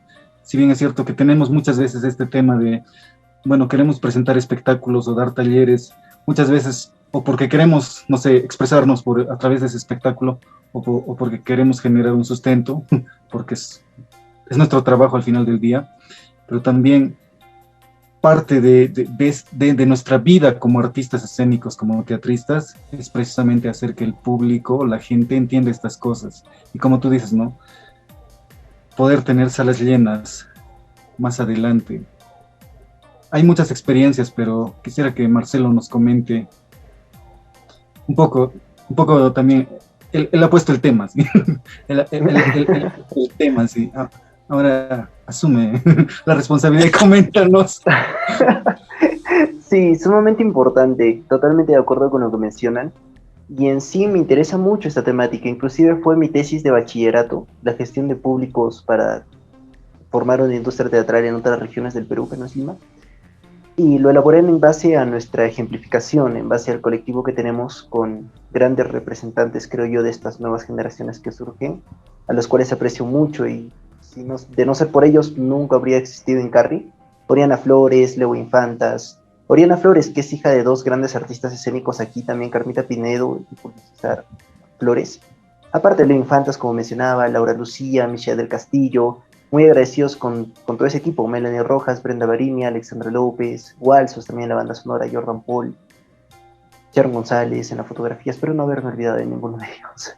Pero continuando, yo estoy muy agradecido con ellos porque generamos continuamente esta reflexión, que es algo que a mí me importa mucho, me interesa, a ellos no tanto porque la mayoría de ellos son actores, pero que fueron entendiendo que es sumamente importante, con respecto a cómo formar público y qué tenemos que hacer para generar una industria en Cusco, que es nuestra ciudad de origen, que es la ciudad que, si bien es cierto, no radicamos acá, aunque yo sí voy a radicar aquí, los otros miembros no radican acá, si bien es cierto que no viven acá, pero sí hacemos teatro aquí, y nuestro objetivo es justamente poder hacer o tratar de contribuir a que se pueda consumir arte, que se pueda consumir teatro, que se pueda consumir cultura. Y dentro de estas reflexiones, dos palabras resaltaron mucho, bastante, y las tengo grabadas hasta el día de hoy, que es el hecho de resiliencia y evaluación, porque siempre tenemos que evaluar los proyectos de creación e investigación escénica que se elaboran. ¿Qué es lo que ha funcionado? ¿Qué es lo que no ha funcionado? ¿Qué estrategias le funcionan a qué obra, dependiendo de la temática? Es más, en base a todos estos cuestionamientos, escribí la obra Dime cómo ser artista. Es la que más éxito comercial ha tenido, la que más personas también ha tenido, con 10 funciones y con más de 1000 personas asistiendo a diversos locales en temporadas itinerantes, justamente por la temática, porque como mencionaba Daniel, es importante ejemplificar y poder de alguna u otra forma mostrar de manera dinámica todo el oficio del teatro, del arte, del actor, qué es lo que conlleva, y eso en sí es lo que se trata de mostrar en la obra. Si lo logramos o no, eso pues no lo sabemos, fácil llegamos a gran cantidad de personas, a otras no, con ese mensaje, es lo que nosotros tratamos de evaluar también. Pero para no entrar en ese tema y ya dejar de lado cómo nosotros quisimos hacer esta obra justamente para formar público, que ya no le estamos elaborando porque tenemos un público fidelizado y tenemos también otros intereses artísticos, pero es la obra que nos piden más, es sumamente compleja también. Y ahí de eso quería hablar, que es compleja a nivel económico, a nivel de producción, porque nosotros queremos generar una industria aquí, pero para eso necesitamos cultura de consumo. ¿Y cuál es nuestra mayor complicación? El hecho de que nuestras inversiones son fuertes, que cada proyecto que elaboramos tratamos de que sea lo más profesional posible, en el sentido que se brinde un pago al fotógrafo, al videasta, al diseñador gráfico, etcétera, ¿no? A los actores, en el vestuario, o sea, no utilizar el vestuario que se tiene, que es algo que comúnmente se hace en el teatro independiente en Lima, que es agarro cualquier cosa, ¿no? Que tenga de vestuario, de escenografía y la pongo, pero no funciona de esa manera porque cada objeto, cada color da o es parte de la semiótica teatral, entonces es importante que sea seleccionado, que sea ya, bueno, alquilado, prestado, comprado, etcétera, elaborado, y por eso es de que nuestras obras generalmente tienen un presupuesto fuerte, y es algo que nos preocupa mucho, porque lo veíamos como una inversión a largo plazo, pero bueno, no hubo largo plazo con el COVID. Pero más allá de eso, el hecho de que esta sea el arma de doble filo, y por eso nosotros generamos arma de doble filo, porque queremos generar un contenido profesional, pero al mismo tiempo es costoso, y bueno, las personas que poco a poco van enterándose y van asistiendo, al final lo que pagan, porque acá también hay bastante, algo malo del Estado, malo y positivo negativo, o sea, es que sí te brinda esta oportunidad de conectar con la audiencia, pero también las acostumbra a tener productos gratuitos. Entonces, no hay una cultura de pagar 20, 40 soles por obras, o más, inclusive por obras de teatro que son costosas. Y que no es que sean costosas porque sí, sino que es un trabajo de años, y más allá de eso también el coste de producción es elevado. Entonces, ahí es sumamente complejo, porque hemos tenido que reducir mucho de nuestro presupuesto para el marketing, que es en lo que queremos invertir más, o sea, el marketing para llegar a las personas y que por lo menos se enteren de que existe esta obra teatral y que luego sea una puerta de entrada para otro tipo de proyectos, otros colectivos, etcétera. Pero ha sido complicado, ¿por qué? Porque no podemos invertir tanto, porque de por sí ya hay un déficit bastante grande, entonces invertir más en presupuesto, más en marketing es sumamente complicado. Y lo menciono porque es importante invertir en marketing. O sea, constantemente estuvimos en ese constante debate, valga la redundancia. ¿Por qué? Porque en el caso de las películas y en caso de las obras de la Asociación Cultural Drama, que es Teatro de la Plaza y los productores en Lima, que tienen básicamente todo el público fidelizado del teatro allá, ellos trabajan con un monto que es casi igual al coste de producción de la obra en marketing. Por ejemplo, el coste de producción de la obra son 15,000 soles, invierten 10,000 soles en marketing. Entonces, es increíble. Igual en las películas. O sea, la película puede costar 100 millones y el marketing 70 millones. Entonces, es importantísimo poder también llenar o captar la atención de nuevas audiencias. Y en esta era de lo digital, creo que tenemos más puertas, porque siento que elaborar teatro antes era mucho más complicado, porque no tenías esta facilidad de llegar mediante las redes sociales. Y resalto bastante lo que mencionaban ambos, y lo que mencionaba Daniel también, y Mijael, si no me equivoco, con respecto a elaborar teatro que las personas puedan comprender, o sea, o que las personas, bueno, mis palabras, perdón si lo cito mal, pero me refiero a que las personas puedan disfrutar como una primera experiencia que sea enriquecedora, para que pueda abrir la puerta a otros tipos de experiencias. Y yo siento que en ese caso, dramas y comedias, justamente de Mijail como gestor principal, ha ocasionado eso. También Teatro de Mandina, con algunas representaciones, que tienen una línea dramática que es digerible, y eso no le hace menor ni mejor obra, o sea, no es peor ni mejor, pero que es digerible, que es entendible y que es acercado al público. Porque el alcance que tiene dramas y comedias es increíble. O sea, en Facebook tiene un alcance de 15,000 personas, creo, si no me equivoco, o 15,000 seguidores, y eso es increíble hablando de una ciudad de Cusco donde tenemos poca población en comparación a otras regiones del Perú. Bueno, en Lima está toda la población, en fin. A lo que voy con esto es que dentro de las propuestas que hemos elaborado, ya también como una hipótesis, no una respuesta absoluta, hemos pensado en hacer 2 líneas dramáticas, y es lo que hemos venido haciendo. Una línea que sea bastante digerible para que el espectador principiante, si lo podemos denominar así, sé que podría estar mal dicho, me disculpo, pero para que el espectador en su primera experiencia pueda entender y comprender la obra en su totalidad, y una segunda línea dramática con mayor semiótica teatral que también pueda ser deconstruida y pueda ser comprendida por un espectador un poco más instruido. Entonces, el tema es muy extenso, espero no haberme extendido tanto, pero en sí esas son ligeras preguntas, ligeras hipótesis, ligeras pseudo respuestas a las cuales hemos llegado porque es algo que nos interesa mucho, ya que de por sí nosotros vemos el arte como una profesión y, como decía Daniel, también como una filosofía de vida, el elaborar teatro. Y no podemos dejar de lado el hecho de que vivimos en un sistema capitalista, neoliberalista, y que de algo tenemos que vivir. Entonces, contribuir o captar la atención de las audiencias para que puedan retribuir económicamente con la obra.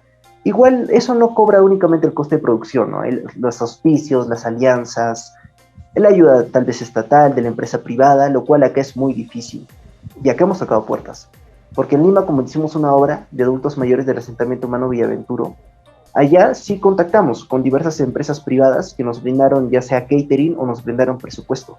Eso hace Teatro de la Plaza los productores, con Starbucks, con KFC, ya empresas sumamente grandes, ¿no? Porque tienen un alcance masivo de 200.000, 300.000 personas. Pero en Cusco no voy a nombrar, obviamente, pero la única empresa que nos ha apoyado es Ticairichi, en sí a nivel económico.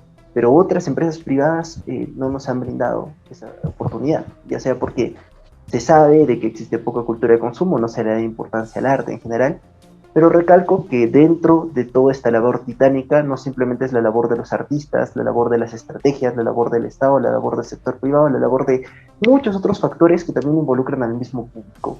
Es sumamente complejo, creo que estamos en constante evolución y vamos a seguir creciendo. Y como mencionaba Daniel, en 20 años yo creo que sí, al menos tengamos estas salas llenas, es lo que todo artista busca.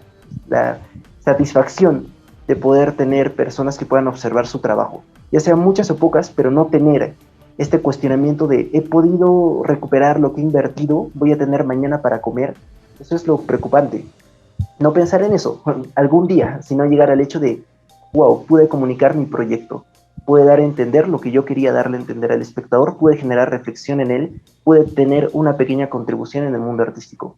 Creo que eso bueno, en mi humilde opinión es lo que debería ser prioridad y que lamentablemente no es, porque estamos mucho pensando en lo que es importante y necesario en la producción y el costo, los ingresos, que algún día ya dejará de ser una preocupación. Sí, realmente es todo un tema muy amplio, pero siento que sí, el poder reflexionar sobre esto y algunas experiencias que se tienen es importante. Por un lado, como mencionaste, acá tenemos todo este tema de la cultura del no pagar una entrada, ¿no? Aunque ahora al menos se paga, bueno, algo, no todos, no muchos, pero hay personas que ya, aunque sean, digamos, un público muy pequeño, ya pueden pagar o ya se animan a pagar, mejor dicho. Pero sí, mucha gente todavía sigue queriendo espectáculos a entrada libre, que claro, se pueden manejar dependiendo de los artistas, ¿no? Pero también es importante enseñar al público que es un trabajo y que merece su reconocimiento y como tal, bueno, hay una retribución que si es el caso de pagar entrada, pues que lo haga, ¿no? Bueno, yo quiero citar algunas experiencias pequeñas. Por un lado, bueno, como mencionaste, Marcelo, con dramas y comedias hemos logrado a lo largo de los años que tenemos de existencia, desde el 2015, tener buena convocatoria al público, generalmente con espectáculos con entrada libre, la mayor parte, eso es cierto. Y bueno, sombrero, bolsa al final. En algunos casos sí hemos tenido espectáculos cobrando entrada, que hemos tenido también respuesta del público, pero siempre ha sido menor, muy baja, ¿no? En comparación. Por otro lado, también recuerdo que hicimos con, bueno, el Pepe y el Chapchi, hicimos toda una temporada de cuentos teatralizados, así, todos los viernes en la Sala Quilla, y fue medio año que también era entrada libre, pero se llenaba prácticamente siempre. Y bueno, se terminó esa etapa, pero hasta el día de hoy la gente nos sigue pidiendo, ¿cuándo vuelven? Porque eran historias de cuentos tradicionales y generalmente era algo gracioso y cómico, que bueno, es algo que a mí personalmente me encanta, ¿no? Jugar como la comicidad un poco, pero que no es solo eso el teatro, ¿no? Es una parte, porque hay muchas maneras, mucho que decir, no siempre tiene que ser cómico y divertido. pero sí es también algo más accesible, ¿no? Y a la gente muchas veces le gusta más reírse, ¿no?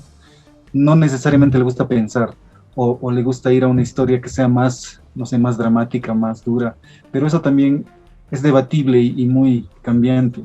Y otra experiencia que quiero citar es el tema de la esencia, que es, bueno, aquí en Cusco, un local donde, bueno, empezó como una matería, o sea, donde se sirven mates, digamos, naturales, de diferentes hierbas, y que se han ido presentando a lo largo de muchos años, ya tienen como 7, 8 años, se han ido presentando prácticamente diario espectáculos de artes escénicas, bueno, teatro, impro, clown, música, incluso danza, artes escénicas en general, y no solo de gente del Cusco, ¿no? Sino del Perú e incluso de otros lugares de Latinoamérica. Bueno, aquí en Cusco siempre han venido muchos artistas de paso y muchos se han presentado en la esencia, y de hecho, bueno, antes de que suceda todo lo que sucede ahora, prácticamente tener un día para presentarte en la esencia era casi imposible, o tenías que programarlo 3 meses antes, porque todos los días hasta domingos, a veces hasta doble función, y muchos espectáculos, sobre todo los fines de semana,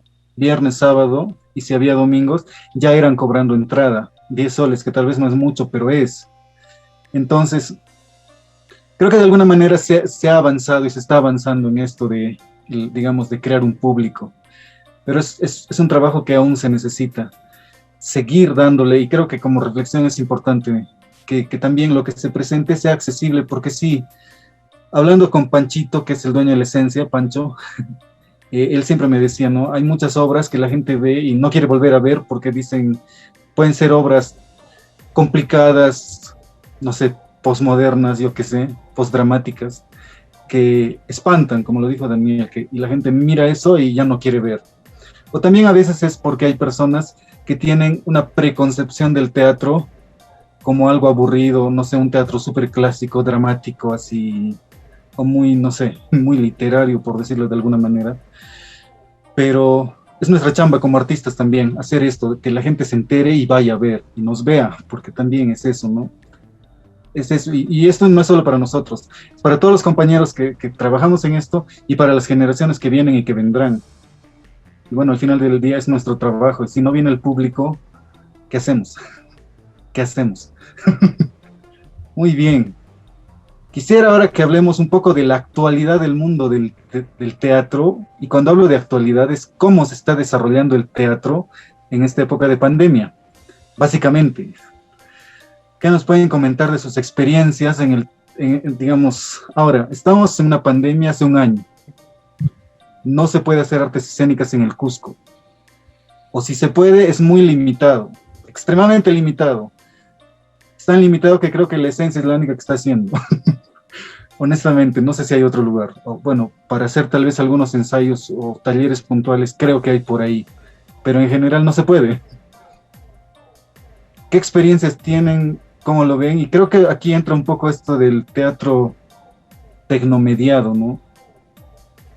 Que es la actualidad en la que estamos ahora. Y no sabemos hasta cuándo vamos a seguir así, porque la situación sigue incierta, realmente sigue incierta.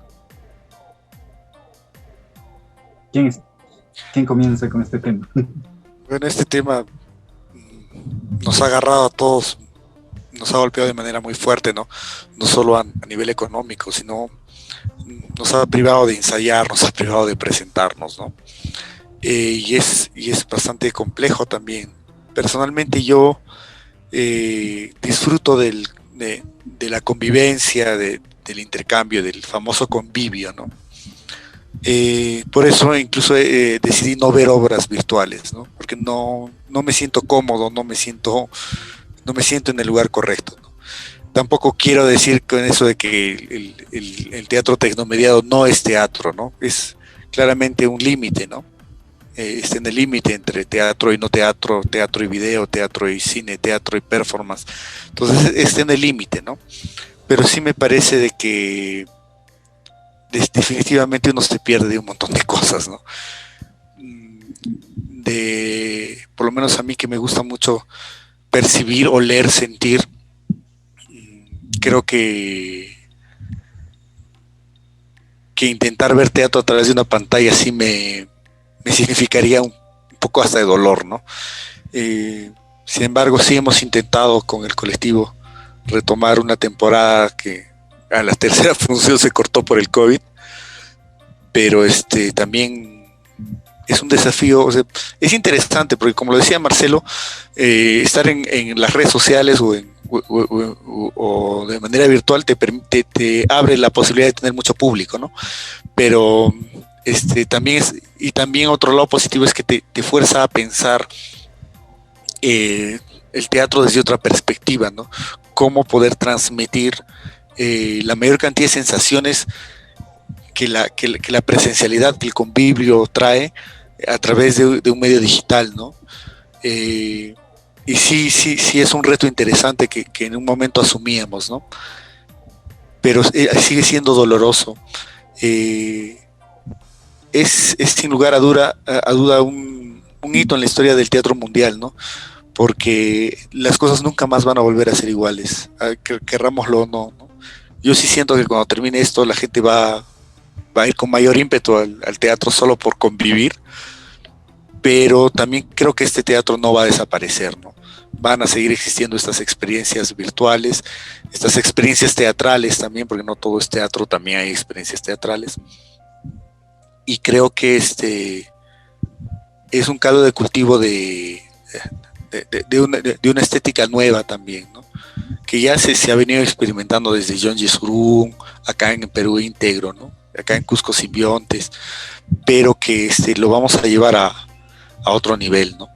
Entonces sí, me parece interesante, me parece necesario pensarlo. Me imagino que en unos 10 años saldrán los libros sobre teatro tecnomediado y se habrá vuelto normal en nuestra vida, ¿no? Y es todo lo que tengo que decir al respecto.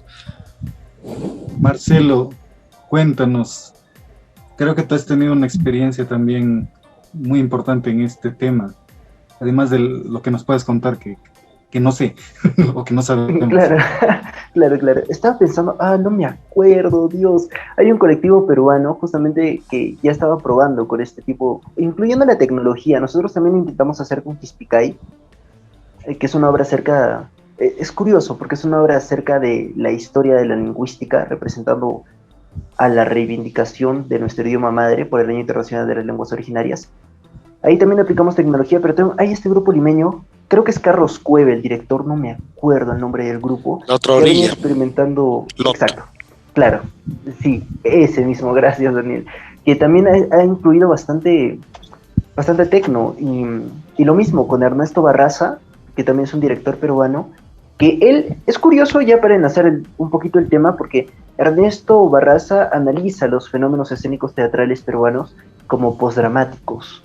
Creo que es algo que mencioné justamente con Mijail en un foro que dimos para la Universidad Nacional San Antonio del Cusco, y es curioso porque él, siendo peruano, lo analiza desde una perspectiva europea. Pero bueno, volviendo al tema, sí tuve una experiencia digital. En realidad lo considero más teatro digital que teatro tecnomediado. ¿Por qué?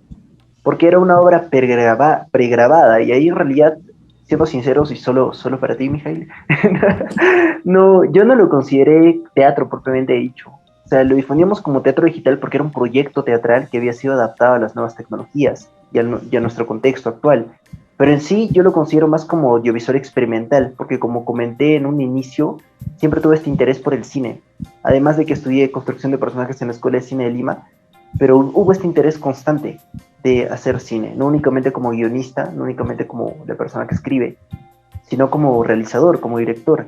Y tomé la oportunidad de de tener ese contexto para actualizar Pachamama, que era esta obra teatral que nos cortó el COVID en pleno proceso metodológico, para poder elaborar una especie de simbiosis que para mí, particularmente como autor, aunque lo hemos difundido como teatro digital en nombre comercial para que se pueda entender, porque ya habíamos hablado un poco acerca de la obra. O sea, la obra teatral Pachamama se va a presentar en el mes de mayo, se iba a presentar. En el mes de mayo del 2020, y vino el COVID y nos cortó el proceso en marzo. Entonces, la obra teatral Pachamama ahora se va a adaptar a un medio digital, ¿no? Una obra de teatro digital, pero yo lo entendía más como experimental audiovisual, para ser totalmente sinceros. ¿Por qué? Porque no había esta implicación en tiempo directo.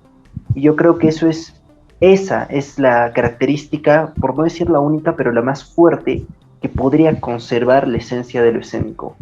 Lo que nosotros intentamos hacer en este proyecto fue poder utilizar las dramaturgias del cuerpo y el espacio en los planos secuencias para que no haya mucho corte, solo hay un corte entre cada escena, ¿no? Entre cada capítulo, para que así se conserve cierta esencia escénica, lo cual también fue todo un reto, porque grabar plano secuencia con iluminación y sonido es sumamente complicado, pero lo pudimos lograr, creo yo. Y la oportunidad que mencionaba con otros países es porque la mayor cantidad de personas que nos vieron fueron conocidos de Cusco, pero fueron personas de Lima, y fueron personas también de otros países, de Argentina, de Estados Unidos, y gracias a esta oportunidad, por eso lo mencionaba, que hay un eco de impacto, pudimos ser un proyecto de interés para la Universidad de Pensilvania, en Filadelfia, para el doctorado de estudios hispánicos. Y ahora vamos a brindar un foro, así que eternamente agradecido por eso, y aprovechar estas oportunidades.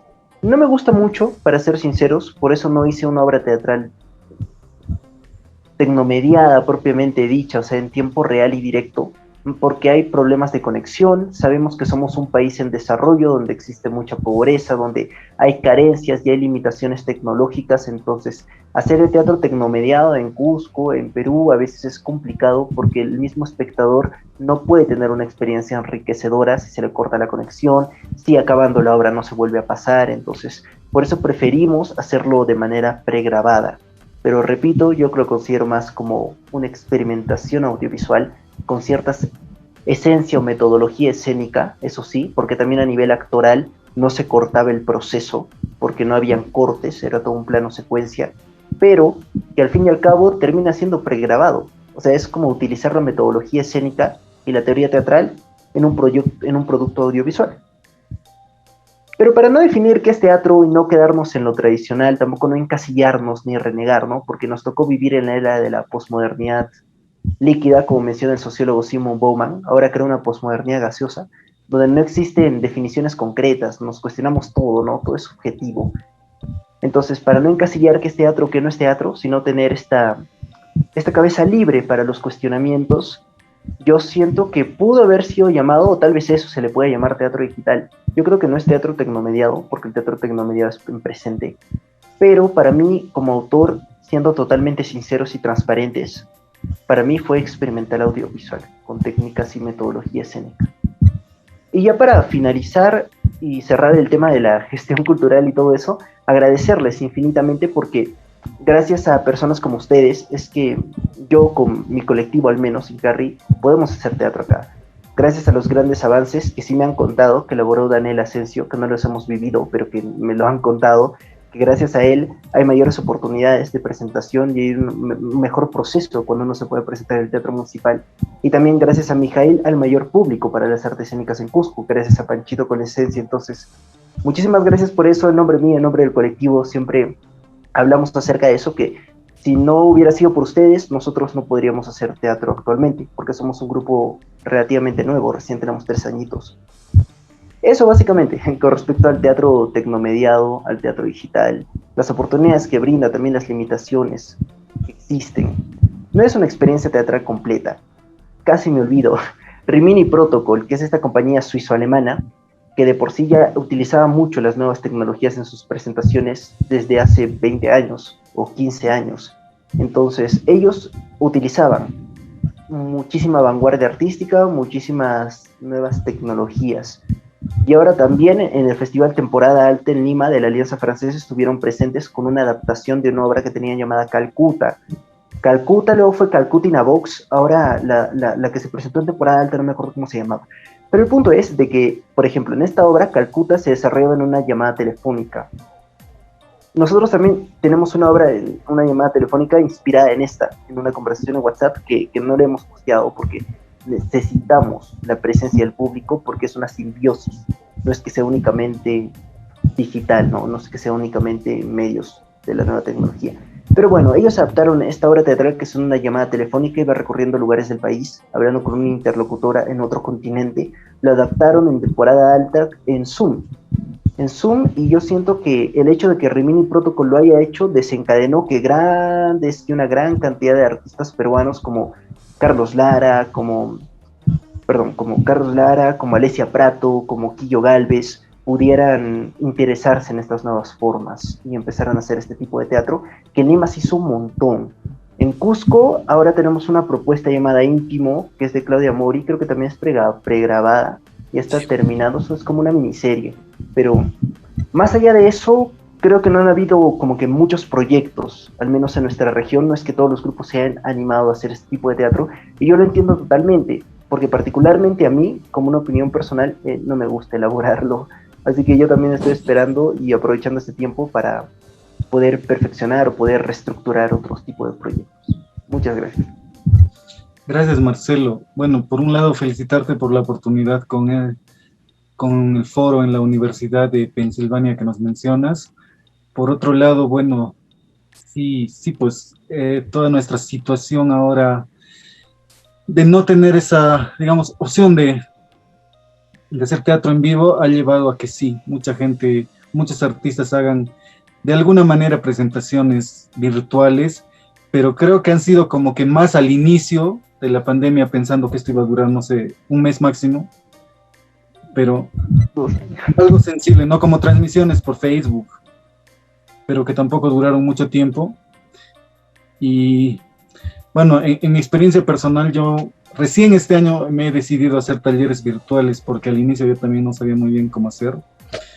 Y realmente es interesante esto de los talleres virtuales. Para mí lo mejor de los talleres virtuales en el ciclo que está comenzando es que tengo personas de diferentes partes del país que me han dicho, por ejemplo, qué bueno que haya esto porque si no, no podría tomar el taller, porque yo no podría ir hasta Cusco. Y eso es lo que más me ha gustado. Y claro, al inicio era como que cómo hacer un taller por Zoom, ¿no? Pero mi experiencia más grata hasta ahora ha sido el vacacional con niños, que digo, si niños de 5, 6, 7 años normal no funcionan, normal trabajan, entonces con adultos se puede. Al final es una cuestión más de la disposición de la gente, pero también tiene que ver con el hecho de que desde el año pasado los niños ya se están acostumbrando a tomar sus clases así, y los niños generalmente se acostumbran y aprenden más rápido muchas cosas.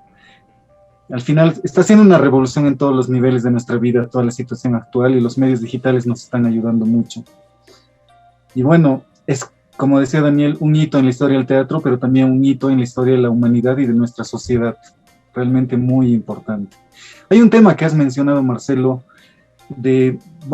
cuando Daniel estaba de administrador en el Teatro Municipal, hizo algo muy importante que fueron, digamos, reglamentos. Él quería tocar un tema. Vuelve, Daniel, por favor, por favor. No, gracias. Te necesitamos. Hay que tocar el tema de políticas culturales, que sé que es todo un tema, pero Daniel creo que tiene un poco más de experiencia y cercanía con todo el mundo de las políticas culturales. ¿Qué nos puedes comentar al respecto? Un poco también para enseñar a la gente, ¿no? Que muchas veces todos los temas que tienen que ver con la cultura viva, tienen mucho que ver con políticas culturales y no solo con el hecho de que los artistas hagamos arte. O sea, que sí, o sea, tenemos que hacer arte, pero las políticas culturales son importantes. Daniel, por favor. Bueno, ese es todo un tema muy, muy extenso, ¿no? Pero en mis cortos pasos por el Estado, tanto en el Ministerio de Cultura como en la municipalidad, me he dado cuenta que la principal barrera para que el Estado nos pueda apoyar, porque sí puede y sí tiene el dinero, o tenía antes del COVID, es la legislación. Todas las normas están diseñadas para cemento y piedra en el Estado, ¿no? Y también están diseñadas para que no robes. Entonces, cuando tú le propones al Estado invertir en cultura viva, el sistema crashea totalmente, ¿no? Y eso se debe básicamente a que nunca nadie en el Estado se tuvo la brillante idea de decir, claro, pero quizá en algún momento el arte sea importante para la sociedad, ¿no? Entonces, las trabas legales son tan grandes que incluso el Estado está prohibido de contratar artistas tal cual, ¿no? Entonces, por ejemplo, si yo quiero tener un festival de teatro, el 2019 también estuvimos ayudando a nuestra queridísima amiga y brillante gestora cultural Sandra Hosnik, haciendo el FAE 2019.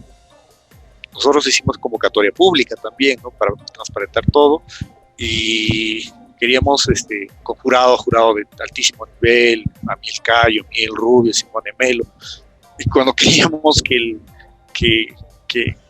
Estado, que el Ministerio de Cultura pueda viabilizar la contratación de estos ganadores de concursos públicos, el Estado nos decía no. ¿Por qué? Porque, mira, nosotros tenemos la Ley General de Contrataciones que nos pide cotizar y pagarle al más barato. ¿Cómo puedes cotizar una obra de arte que es única? Y existe una excepción a la regla, pero la excepción a la regla depende del administrador, que decida, bueno, en este caso sí puedo aplicar la excepción y en este caso no. Entonces, la única manera de impedir ese tipo de trabas burocráticas es generar una legislación única para el arte, una ley del artista auténtica, que no sea del intérprete ejecutante, que no todos son intérpretes ejecutantes, una ley de contratación pública para productos artísticos, y una auténtica ley de mecenazgo que permita como una obligación fiscal que las empresas grandes inviertan, no como un auspicio, sino como responsabilidad social en el arte y en la educación. Entonces, eso es lo que yo me he dado cuenta, ¿no? Sin embargo, para los artistas que me están viendo, no es que el Estado está cerrado a hacerlo, solamente que tiene trabas burocráticas, que tiene vías administrativas muy específicas, ¿no? Por ejemplo, si yo quiero quizá que me apoyen en un proyecto, yo voy a una municipalidad o al Ministerio de Cultura y le digo, ¿sabes qué? Dame un auspicio nominal, un auspicio de, por ejemplo, dame 200 soles, ¿no? El Estado te va a decir no, porque el Estado no puede dar dinero directamente a nadie, seas el presidente, seas quien seas, a nadie. Si yo voy bueno, no me puedes pagar, pero entonces págame mis afiches o págame mi utilería. No estás pagándome a mí, estás pagando un servicio. Si ese servicio no está planificado en un POI, no te lo puede pagar. Y si te lo paga a ti, tendría que pagarle a todos, porque es el Estado. Entonces, ¿tú qué le puedes pedir al Estado? Le puedes pedir apoyo en difusión o una colaboración en el cual, por ejemplo, que esa fue la manera como viabilizamos el uso del teatro municipal de manera gratuita en una primera etapa. Es que es una coorganización, ¿no? El gobierno municipal pone el teatro y tú pones el espectáculo, ¿no? Entonces es win-win. Pero si tú le dices, dame el teatro municipal y yo voy a cobrar, no puedes, porque hay trabas legales. No puedes, el gobierno no puede regalar o prestar un espacio sin recibir lucro, eso está en la ley. Pero ¿qué pasa si yo le digo, ya hay un lucro, pero el lucro está directamente vinculado con la cantidad de personas que entran? Ese es cómo se gestionan los teatros en todo el mundo, porque en todo el mundo hay estas leyes. Entonces, bien sencillo, pago por porcentaje sobre la taquilla, que también se logró en el teatro municipal. Entonces, el Estado sí tiene un rol importante, sí puede hacerlo, tiene la potestad, tiene las leyes, pero tiene trabas legales. Entonces, para mí, lo vengo diciendo y lo digo cada vez que me permiten hablar de estas cosas, es que si nosotros los artistas en general tenemos que unirnos para una causa, es la creación de leyes.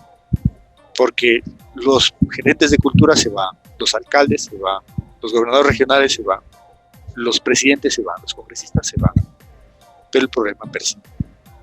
Entonces debemos unirnos de verdad para generar un cambio.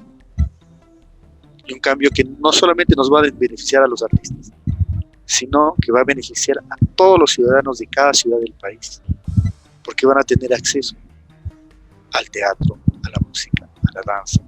Y eso, inevitablemente, hasta la peor de las obras de teatro, te vuelve mejor persona.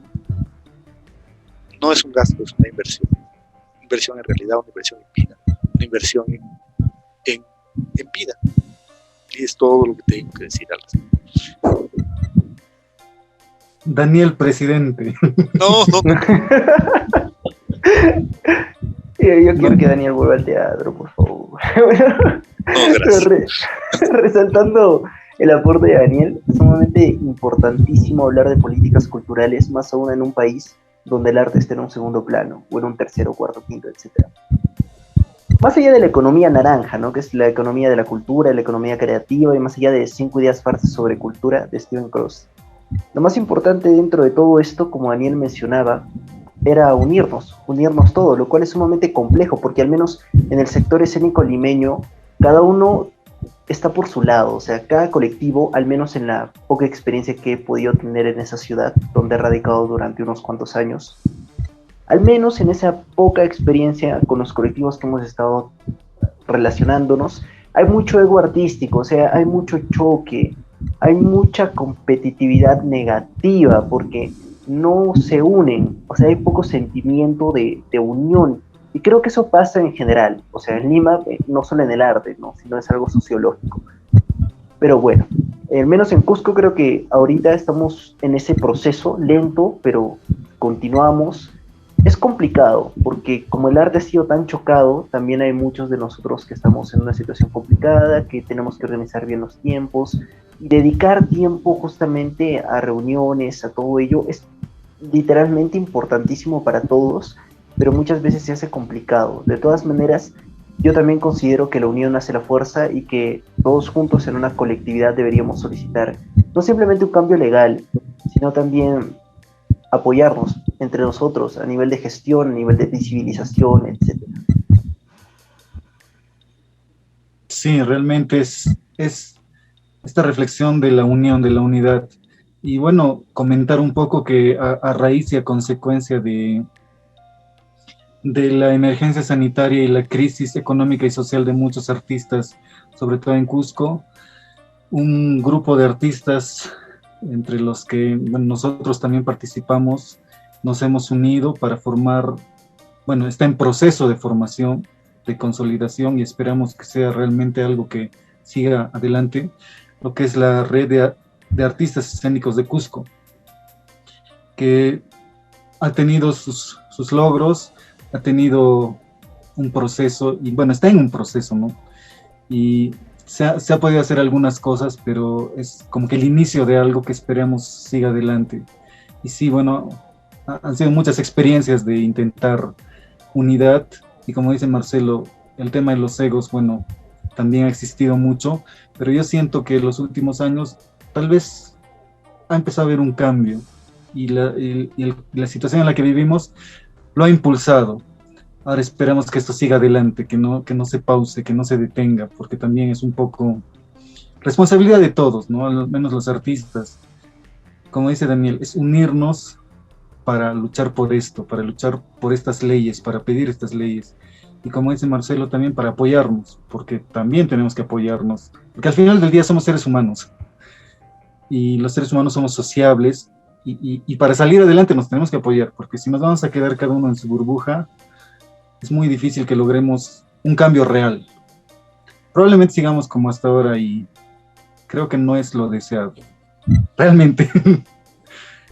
Bueno, amigos, estamos aquí conversando, hemos estado conversando mucho, y de verdad creo que podríamos conversar horas de horas, pero quisiera, digamos que casi ya en una última parte de esta conversación, que para las personas que empiezan en el teatro, o que quieren empezar en el teatro, o que les atrae el mundo de las artes escénicas, ¿qué podrían ustedes decirles, comentarles? Porque realmente es muy importante. Yo creo que ahora hay mucha gente, sobre todo jóvenes, desde adolescentes, incluso desde colegio, jóvenes de 20 y tantos, universitarios, que les interesa mucho entrar a las artes escénicas. Tal vez no como carrera, tal vez sí, pero sí les llama mucho, y no solo ver, sino hacer teatro y artes escénicas en general. ¿Qué podrían ustedes decirles desde ustedes, desde su experiencia, desde lo que han vivido, también desde lo que quieren, les importa y les interesa en el mundo del teatro?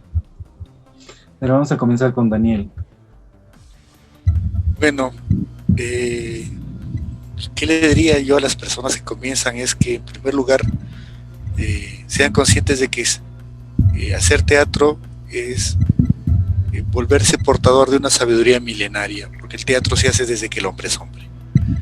Y que es una responsabilidad, pero al mismo tiempo es un goce, porque dentro del teatro uno no tiene más material de trabajo que uno mismo, entonces inevitablemente se tiene que volver mejor persona.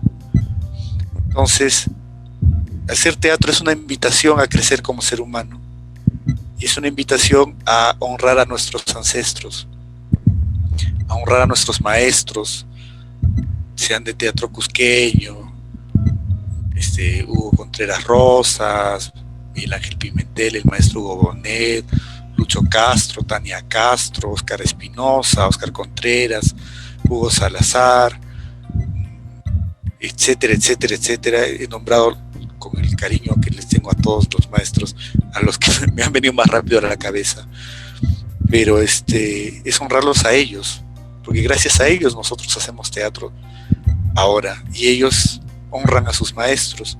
Entonces es una tradición que debemos mantener viva. Es un modo de vida, no es un hobby, no es siquiera una profesión.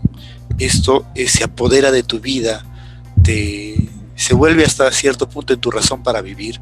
Entonces es algo que hay que gozar, que hay que vivir, y que hay que gozar con responsabilidad también. Y les diría bienvenidos, quédense con nosotros, que vamos a hacer una fiesta teatral inmensa todos los días de nuestra vida. Y eso es todo, amigos. Gracias, Daniel. Marcelo. A mí me gustaría resaltar 3 palabras, que son disciplina, empatía y perseverancia. Yo creo que son sumamente importantes en el quehacer teatral, en el quehacer escénico y en el quehacer artístico. Más aún en el teatro, porque siempre es colectivo. La disciplina, porque tenemos que afrontar la realidad de que ser artista en todas partes del mundo es sumamente complicado. De acuerdo al sistema en el que vivimos, de acuerdo a toda la resiliencia que debemos tener, a todas las dificultades que van a existir, es por eso que la disciplina es sumamente importante. Porque no veamos al teatro o a la actuación o a cualquiera de las disciplinas que conforman el arte escénico como un hobby, como un pasatiempo. Lo puedo tener como algo que me gusta elaborar de vez en cuando, ok, y me puedo dedicar a otra cosa, pero si de verdad quiero adentrarme en este mundo y enteramente dedicarme a esto, yo considero que la disciplina es sumamente importante. Luego la empatía, porque el teatro, más que todas las artes, y más que ser el padre de todas las artes, bueno, el cine también, ¿no?, que pueden incluir a las otras artes en sí. Yo considero que el teatro es un arte colectivo. Bueno, lo es, ¿no? Pero para no afirmarlo, de por sí uno va a estar en contacto directo con las personas, y la empatía, el ponerse en el lugar del otro, es sumamente necesario, ya sea para escribir como dramaturgo, ya sea como actor, que es imprescindible a la hora de poder construir un personaje, como director. ¿Para qué? Para poder tener una visión sana, positiva, a nivel artístico, para poder comunicarse correctamente con el equipo de trabajo y no tener una visión sumamente explotadora, que es un cliché en la dirección. Entonces, la disciplina, la empatía y la perseverancia. Ningún trabajo basta, o ningún trabajo, o todo trabajo es inútil si uno no cree en uno mismo.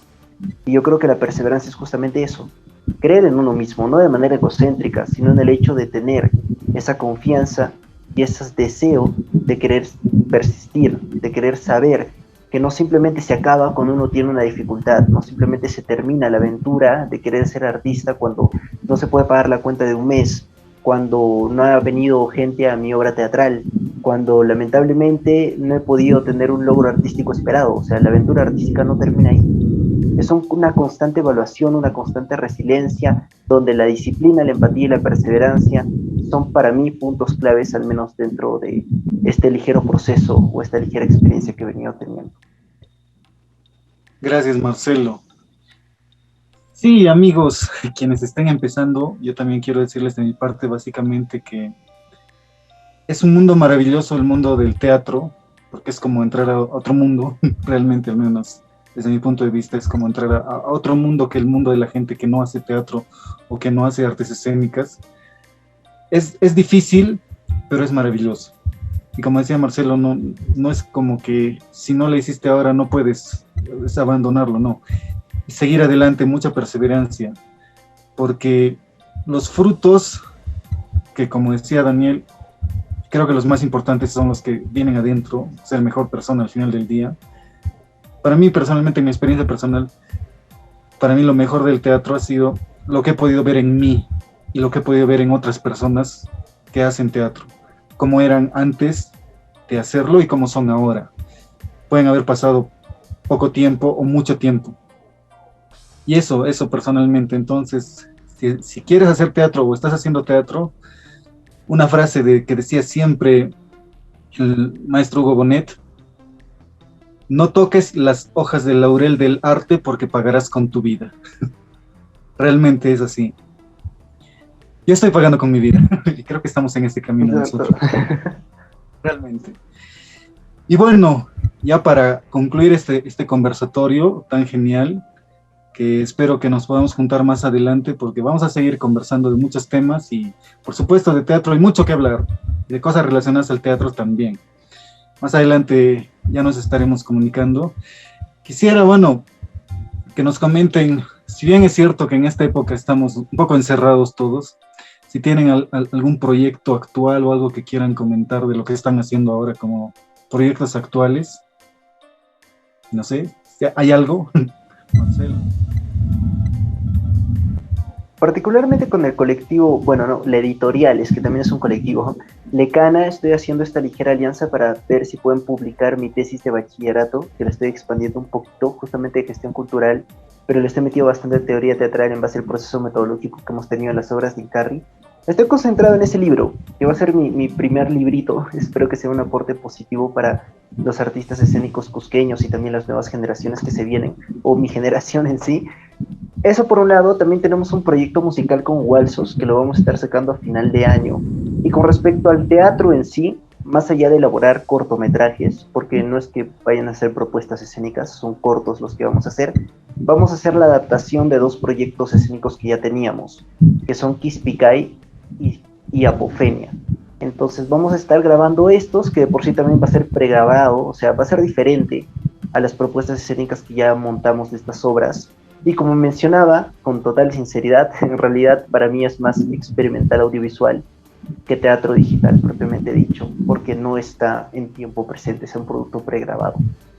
O como teatro en Teatrix, que es esta plataforma escénica donde se graban las propuestas teatrales y se exhiben.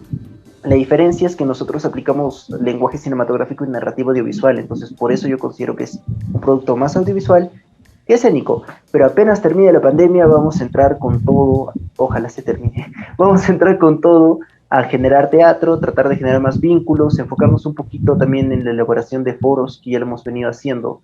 Esas son las actividades no únicamente mía, ¿no?, sino de Incarri como colectivo, siempre hablando ahí en grupo, y de no ser por ellos, en realidad no funcionaría. O sea, yo siento que simplemente soy un representante y una pequeña pieza en todo ese engranaje del colectivo.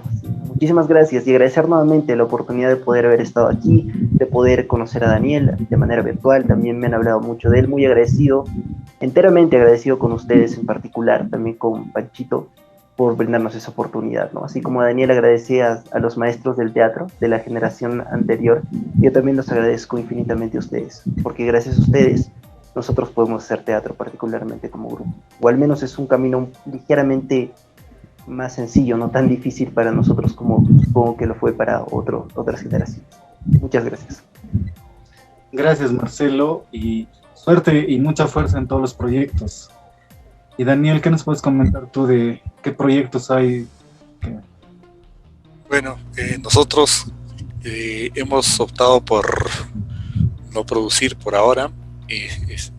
Hemos orientado nuestras fuerzas a armar un círculo de estudios teatrales con teatristas jóvenes, básicamente para tener un espacio en el cual pensar el teatro a la luz de la historia del teatro occidental, la teoría teatral,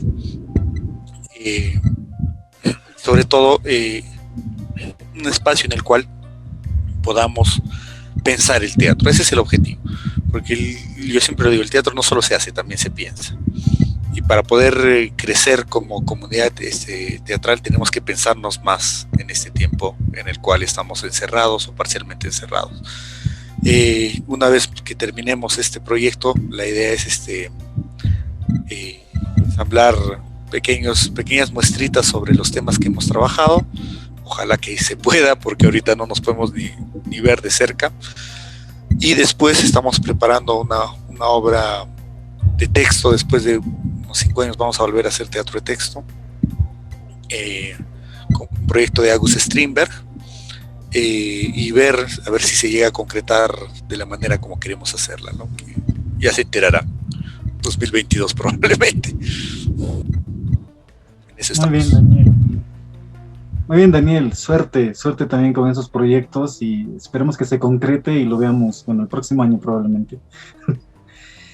Y bueno, ahora sí, ya nos vamos a despedir, y antes una despedida de parte de ustedes, del público, y ya para cerrar este video que realmente ha sido muy interesante. Creo que podríamos hablar horas, y mucho de qué hablar, y como les decía, probablemente nos volvamos a juntar más adelante y a seguir conversando sobre teatro y artes escénicas. Bueno, la despedida ya de ustedes. ¿Quién quiere despedirse primero? Yo me despedí primero agradecerte a ti, mija, por este espacio, a Marcelo, que también ahora tengo el gusto de conocer de manera virtual. He escuchado cosas muy buenas de él, espero que siga creciendo. Y agradecer al público que te ve, que gracias a él también la comunidad teatral crece. Y agradecer a la vida por estar acá y por tener la oportunidad de estar juntos hoy. Gracias, Daniel, muchas gracias. Marcelo, tu despedida oficial. En primera instancia, recomendarles por favor que consuman cultura. Hemos brindado infinidad de argumentos por los cuales es positivo poder consumir teatro de manera indirecta, pero en sí hay un cambio en tu vida, como menciona Daniel. Es algo sumamente importante. Cuando uno elabora arte o cuando uno consume arte, va en un proceso de transformación constante. Porque el teatro tiene mucho que ver con la coyuntura en la cual nos encontramos. Más allá del COVID, o sea, el contexto en el cual vivimos, también sirve como memoria, como mencionaba Bogart. Así que por favor, consuman teatro, recuerden que el arte es como cualquier otra profesión, más allá de que una profesión, como menciona Daniel, es una filosofía de vida. Pero así como cualquier otra profesión, también merece ser retribuida. Así que, por favor, anímense a consumir teatro, lo cual pasa en otras, así como se consume cine, yo creo que también debería consumirse arte escénico. Y bueno, en segunda instancia, agradecer a mi madre por brindarme la oportunidad de poder estudiar arte escénico, poderme brindar este privilegio, porque es un privilegio estudiar arte escénico en este país. Y en tercera instancia, también, y no menos importante, recalcar mi agradecimiento hacia Mijail, hacia Daniel y hacia todos los artistas escénicos que puedan existir no solo en Cusco, en Perú, sino en el mundo, porque gracias a ellos podemos seguir continuando como una humanidad, o podemos tener y no perder la fe en que podemos ser mejores. Gracias. Muchas gracias, Marcelo. Muchas gracias, Daniel y Marcelo. Y bueno, amigos, hemos estado con Daniel Asensio Falla y Marcelo Farfán Ábalos, que son artistas escénicos de la ciudad del Cusco, quienes, bueno, no solo trabajan en Cusco, ya nos hemos conocido. Y yo les agradezco mucho a ellos, y les agradezco mucho a ustedes por vernos. Y bueno, si te ha gustado este video, por favor, comenta todo lo que quieras respecto al video, preguntas, comentarios, lo que desees, porque, bueno, hemos hablado mucho. Y también no te olvides de darle like, suscribirte si no lo has hecho, activar la campanita y compartir en todas tus redes sociales. Que este video llegue a todo el mundo, que llegue a todas partes, y sobre todo en este Día Mundial del Teatro, que nos sirva de reflexión y para entender un poco más este trabajo y este modo de vida que es el teatro. Muchas gracias, amigos, muchas gracias, Daniel, muchas gracias, Marcelo, y nos vemos muy pronto en el próximo video de estos conversatorios tan bonitos sobre la vida, sobre el ser humano y sobre las artes. Gracias, chao.